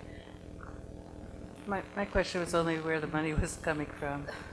And I as Superintendent, I'm sorry to interrupt, as Superintendent Harper mentioned, that we should be eligible to apply for Title III funding this year based on our increased enrollment, so for FY19. Thank you. Any other questions from members? Mayor Martin.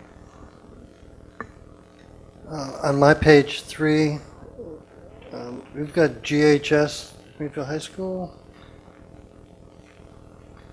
instructional electives.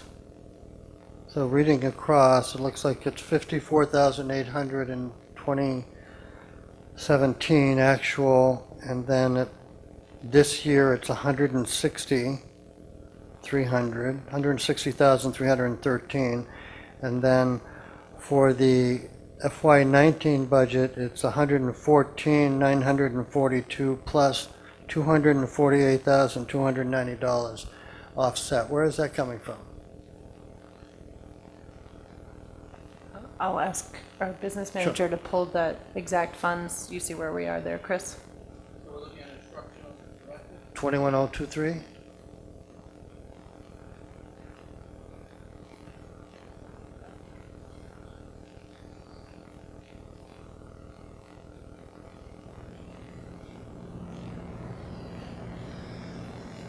So the total of this projected and proposed budget would be $363,232 for an additional $200,000.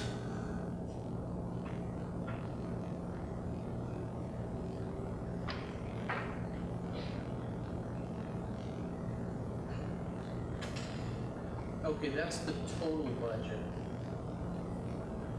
So we're not actually increasing by that much. FY18 is 160. That's the local budget. And the FY19 local budget is 114,942. We have a decrease of $45,000 there. So what's the total budget for FY18, the year we're in?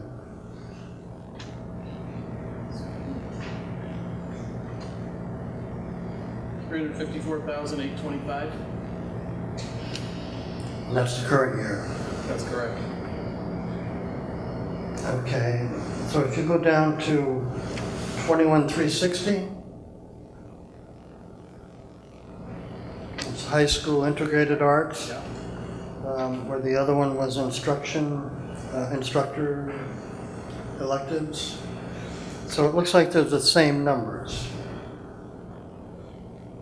So from the offset is for both of them is 248,290, and for the total amount is 363,232. I know that's not a cut and paste, but how do you? I'm going to have to look and let you know. It does look like that. I'll have to double check. Thank you. Thank you, Mayor Martin. I do have a couple questions myself.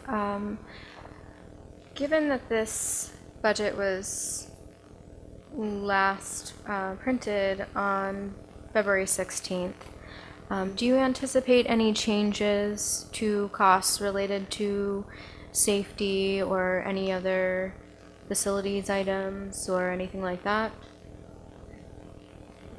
We're looking first and foremost to any grant opportunities to increase safety and security in our schools, but we're not waiting for those. So we're making those improvements now, and we are, and actually there's been a significant effort over the last 3 years, for example, video surveillance, footage at the doors and entrance, security systems, swipe cards.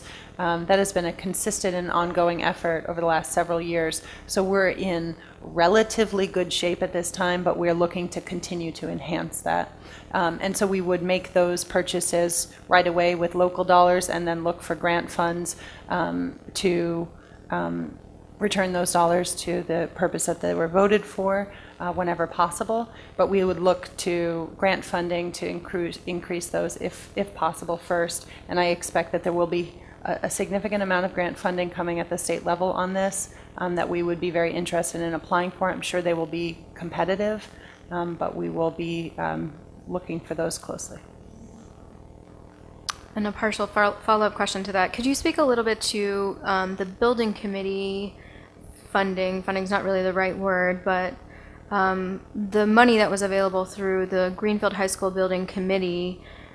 My understanding is that it was allocated specifically to certain things, and some of that has been spent. But I recall that there was some money set aside for potential exploration of special curriculum, or not curriculum, for special classes or special projects. Could you speak a little bit to that? And is that something that's only supplementing this year, or is it something that we should be thinking about as it pertains to FY19?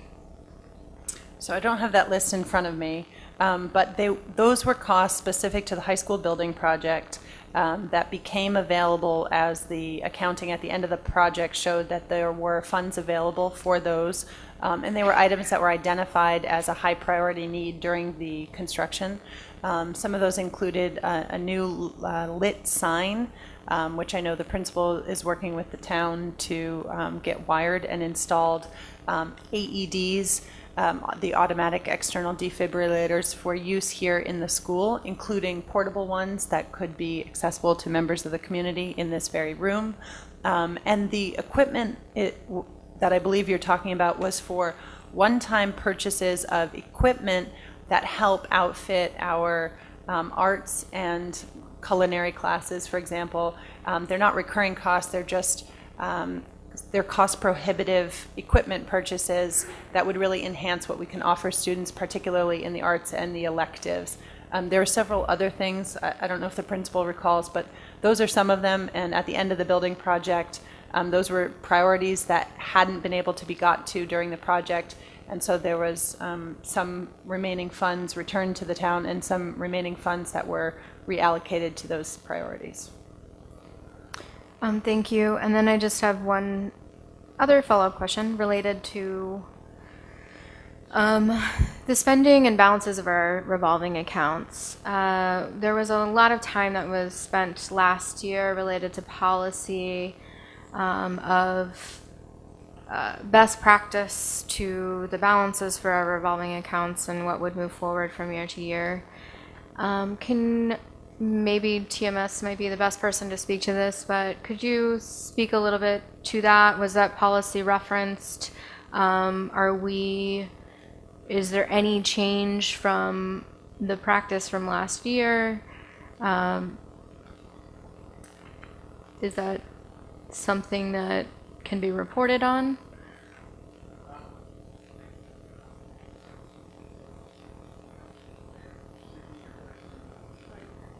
Sure. So last year there was a fair amount of time spent on a budget policy to serve as a guideline for the committee and just overall financial practice in our district in order to help to ensure that we retain adequate balances in our revolving accounts from year to year. And so it was meant to be a guide as a best practice type of guide. And so I am curious about what this particular budget, what impact that will have on our revolving accounts or our revolving account projections, and if the policy was referenced in building the budget, and if there are any significant changes to, say, the carryover balances in some of those accounts. The ones that I'm interested in are how are we utilizing our choice funding, and are we using the same amount as last year? We just saw some projected changes in the choice funding, so I'm curious about that. I'm also interested in AEL, that's tuition fund account. I believe that it's very important to ensure that we have a great starting account fund for the start of the school year for that account. So those are kind of the two that are mainly on my mind. I know that was a lot of questions in one statement. Generally speaking, though, if you could just speak to the revolving accounts, any changes in practice, and any reference to the policy that was created. Thank you. At this point in time, all subject to change slightly, but we're looking at carrying forward probably around $900,000, maybe even closer to $1 million, depending on how the sped increment looks in June. I would estimate that we would probably bring forward a couple $100,000 less by the end of next year, just based on, again, the declining amount of revenue that we're seeing. For the pre-K tuition, is that what you were talking about, Leora? Yes.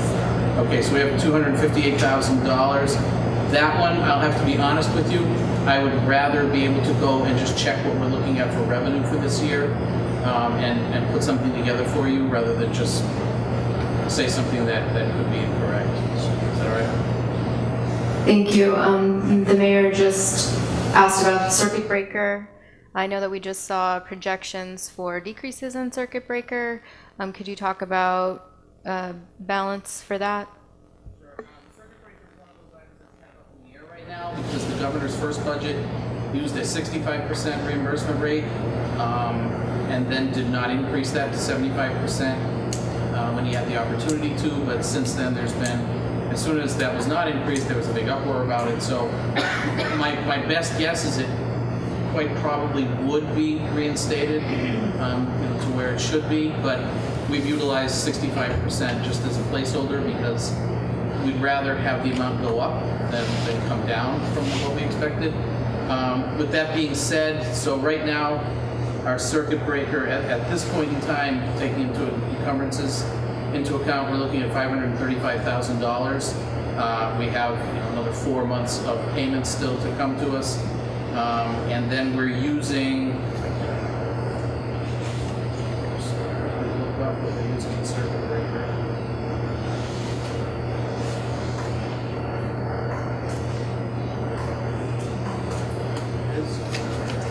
Okay, we're using $750,000 in circuit breaker. That should put us right around that 535 balance that we have right now at the end of next year. Okay. Answer my question, Mayor? Okay, thank you. Okay. Are there any other revenue accounts that you can give us with balances? Okay, so It's you basically just give me a what copy. you get at the school committee meeting? Okay.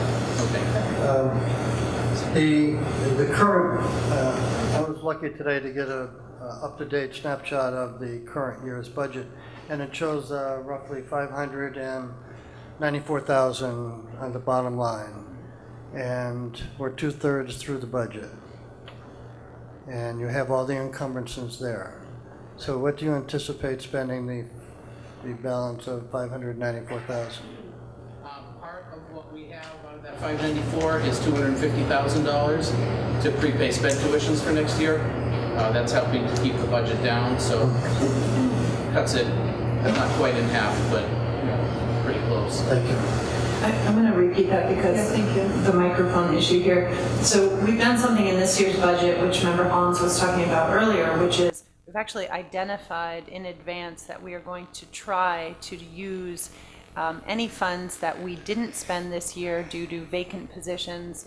We're going to try to set aside $250,000 to prepay tuition for next year. So we're sort of using the FY18 budget to help defray the costs that are out-of-district costs and large costs with this year's funds. As we move through the year, if we had significant safety increases, for example, if we do receive ongoing recommendations of increases, we have an obligation to meet the needs of students that are in front of us today. So we'll only be able to prepay those dollars to the FY19 budget if they are surplus funds at the end of the year. And generally that does not happen through supply lines, it happens through vacant positions.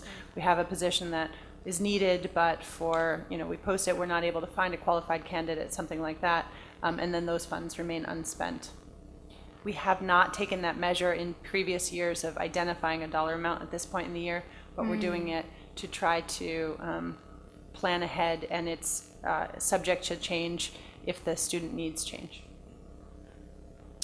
A follow-up to that, could you remind me what we did prepay last year? Do we have that figure? Okay, could you send it my way? Thank you.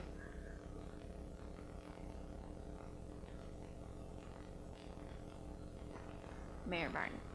Yes, we had some discussion earlier this evening from the principal at Newton School, and I think from one of the public comments had to do with more attention to Newton School. There was in the past a request for a math interventionist, and I hadn't thought about this before, but now seeing the revenue sheet, it may be possible to dedicate some of the Jonah Luna Scholarship, who was our high school math teacher for quite a few decades, I guess. And he in his estate gave the Greenfield High School $165,000. So maybe there's some way to incorporate some choice funds with the scholarship funds and provide a math interventionist at the Newton School, or maybe a rotating interventionist. I believe there's a restriction to the high school on that fund account, but I would be happy to check. Thank you. Member Hollins. I had a couple questions on pages 5 and 6. We're not voting bottom line budget this evening, are we? No, we are not voting this evening. It's So- actually a charter requirement that we hold off on a final budget until March 7th. Okay, so I'm on page 5, and I noticed under substitutes, which is the first cluster of funds, which I think is very positive, that the actual for FY17 was 130,000. That would be terrific if that were the case. And then we're budgeting this year and also next year 193,000. I was just wondering if something happened either with contracts that allowed us to come in at that low level.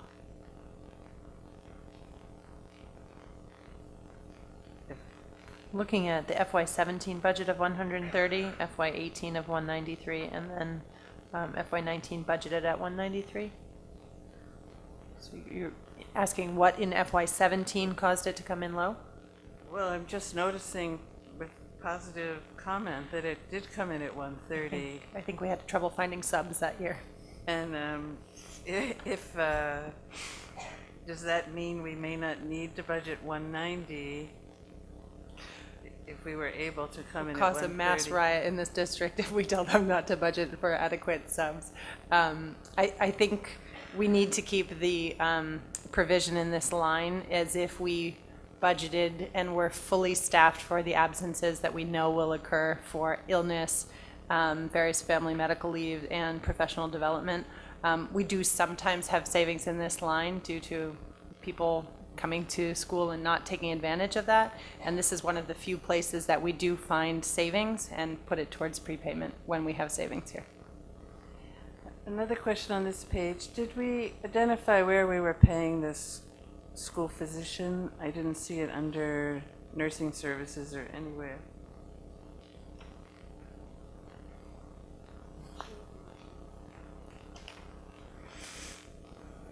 Can you identify the line item for the school physician? I don't recall which. Where it's not under nursing services.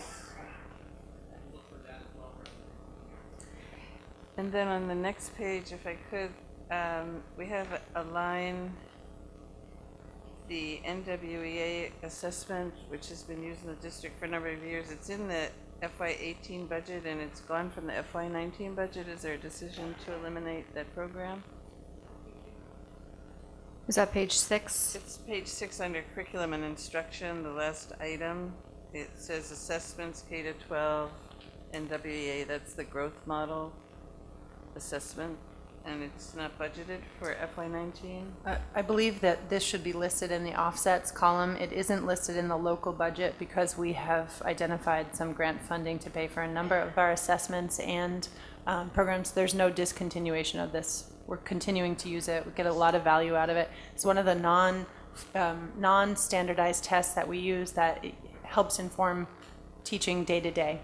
Teachers use this to change what they do with their students. So you'll add that to the offset column? I'll take a look at that. Should be reflected, I believe, in the offset column here. We are using it.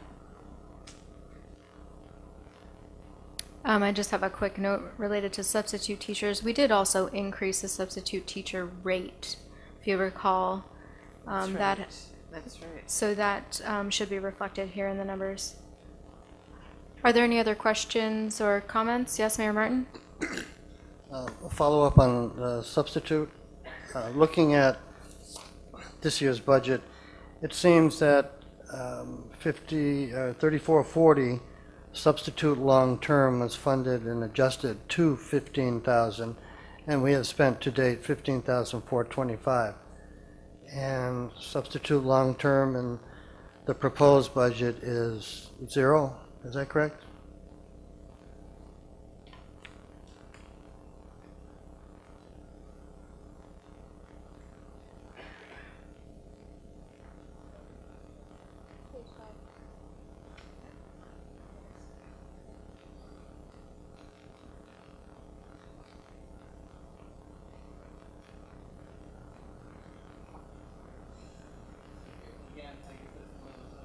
I thought we were just gonna include it in with the entire substitute teachers based on what we've used so far this year and not differentiate between the two, but let me just double check. Okay, and then if there are any other line item accounts where you've consolidated or modified in some way, it would be good for us to know, at least for me anyways, when I'm doing the comparisons. Thank you. One other thought, going back to somewhere. Well, never mind, I've got to find my page again. Any other questions or comments from members? Yes, Member Ekstrom. I'm on page 6, excuse me. The truant officer, is that the same as the school resource officer? It is. Okay.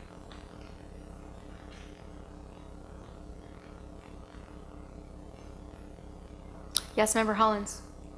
I actually, where is that, could I ask? Because I think it's Page 6. where on page 6? Right. Oh, then I think the text should be changed because a school resource officer is really a different position than a truant officer. We actually are required to have a truant officer, and I don't think we do. That's someone that goes after children that are not in attendance. But the school resource officer is something different.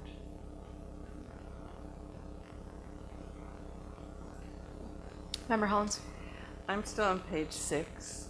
The district-wide textbooks, that's kindergarten through grade 12 is reduced from 40,000 to 10,000. So going back to my original statement, I don't agree with that. And the reason is I think textbooks are now they're over $100 a book. And I'm pretty sure the definition of this line isn't just textbooks, but also primary teaching materials. And I think that's 10,000 would be terribly low for the whole district because you have to replace in every single subject. You have 500 students taking 6 subjects at the high school. You have to replace all the missing books. And then there's a certain amount of teacher turnover where someone new comes in and they're teaching English or something and they ask, can I teach this book or that book? And 10,000 is just really small for an entire school district, even if you're not having a major textbook replacement. So I just think that's too low. And I see that the regular day tutors is also reduced, and I just think we probably need tutors. So I wouldn't reduce those personally. Superintendent, did you want to speak to the reduction at all? We would be thrilled to restore this line to the original amount if funding were available. For tutors or for district-wide textbooks or both? Tutors are generally a matter of availability. We heard from all of the principals speaking about both funding in Title I as well as availability of qualified tutors. So we sort of shifted away from tutors as a strategy because we were posting for these positions and we were finding that we weren't able to fill positions, and so we weren't using those dollars effectively. And so we sort of shifted our Title I funds into things that we knew we could deliver to students as opposed to waiting for somebody who wasn't available to provide tutoring. And so we have full-time positions or we have people that are working with children. So I think the tutoring is a question of availability, whereas the textbooks is looking at and trying to reduce it when we're not in a year where we're purchasing. But you're correct that there's always replacement costs. We're always looking to buy high readability nonfiction text that's interesting to students that we can work with, primary text and resources. This is a critical line. The high school library believes that there's at least $10,000 in funding to the high school library alone that could be well used if that were restored to the budget. So every time we look at a budget, we try to be thoughtful about where to make cuts, but you see over time that things are not at the level that we would like them to be if we were ideally creating a budget designed around literacy. And Mayor Martin, I think you had a question? In this year's budget, we had the Assistant Superintendent of Curriculum funded at $81,000, and the adjusted budget was a reduction of $79,900. And in the proposed budget, there's Assistant Superintendent of Curriculum at $80,000. We kept the line, but there's no assistant superintendent position in here. It's just within the, I believe it's in the same line, and that's for a curriculum director. And that position has remained unfilled so far this year. We've been posting for that position, looking for that position, but we have sort of opted for a curriculum director at a cost savings over the assistant superintendent for teaching and learning position. So we didn't spend that, what was approved for that line item of $81,000. That's correct. That position is still vacant right now. And then in your proposed budget, it's set up for $80,000. What is that proposal? If there's nobody in that position and it's in the budget. It's proposed to be filled. It should be filled now. We've done interviews this year. We have good candidates, but we haven't found and filled that position yet. So it's in the position. It's in the budget for next year. This is a critical need. If you ask teachers, they will say they need this position. They want this position to support them. Principals are eager for it as well. So would that be the same case for the business manager? I didn't look at that line item. Do we have something in this proposed budget for the business manager line item? Yes.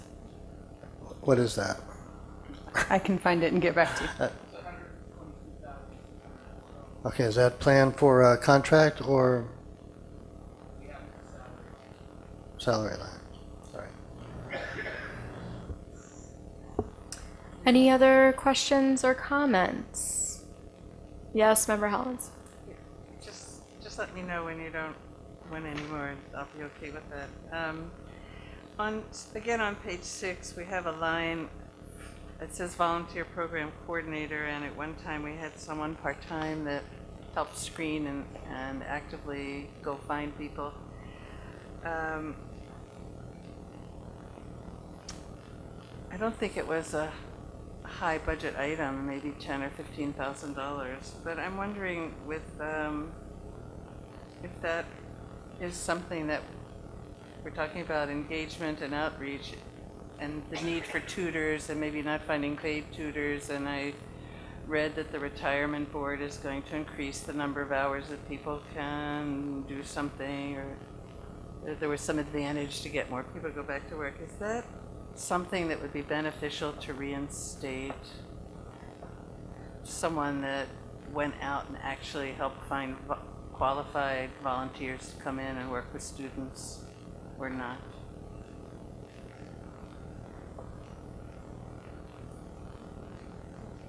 Yes, Superintendent. I think I would ask if there are principals in the room that would maybe could weigh in on this, but what I've observed is that principals are very good at recruiting volunteers that they're building.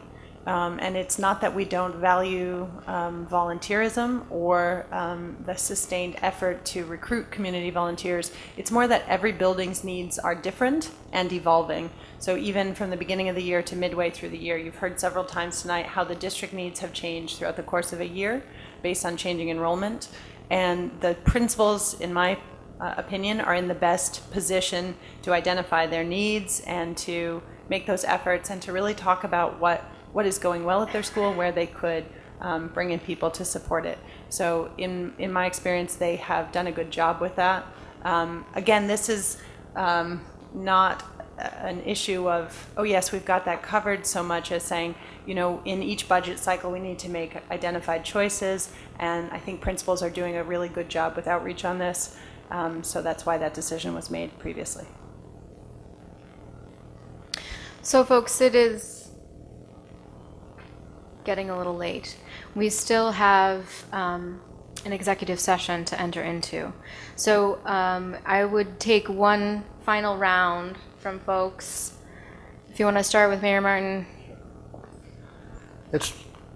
Sure. I just want to say there are a number of administrators in the room. If there are questions for administrators, it would be great if we could ask if there are any of those first, and then if there are further questions after, we could maybe let them get back so they can prepare for tomorrow with their students. So just a quick question. As you know, the mayor doesn't receive a stipend or salary for offering his expertise on the school committee. That's a joke. I know nothing about education. But I don't see in the budget the stipends for the school committee members. Is that under a salary line item?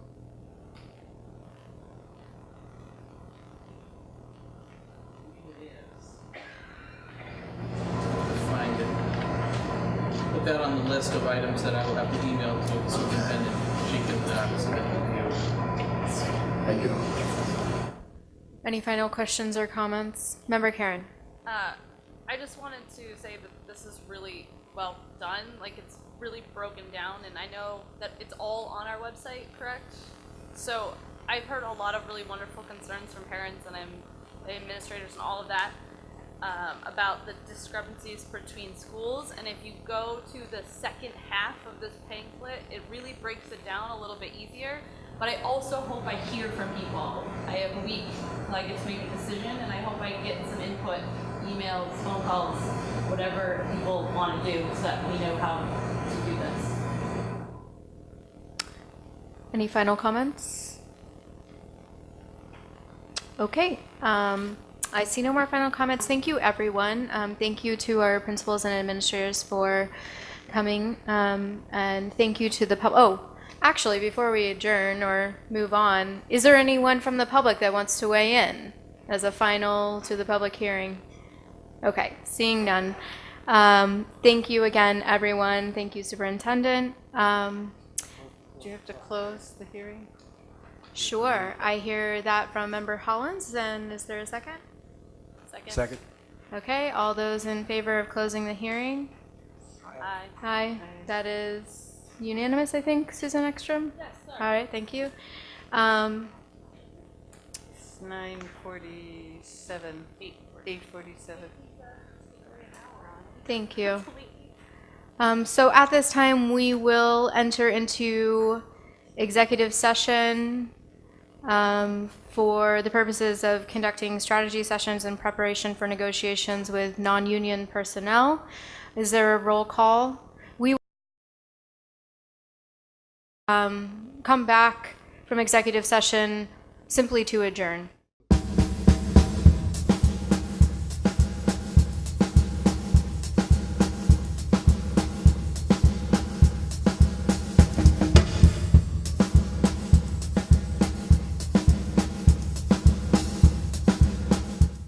All of our productions at GCTV are sponsored in part by Bay State Health, providing the care you and your family need when you need it close to home.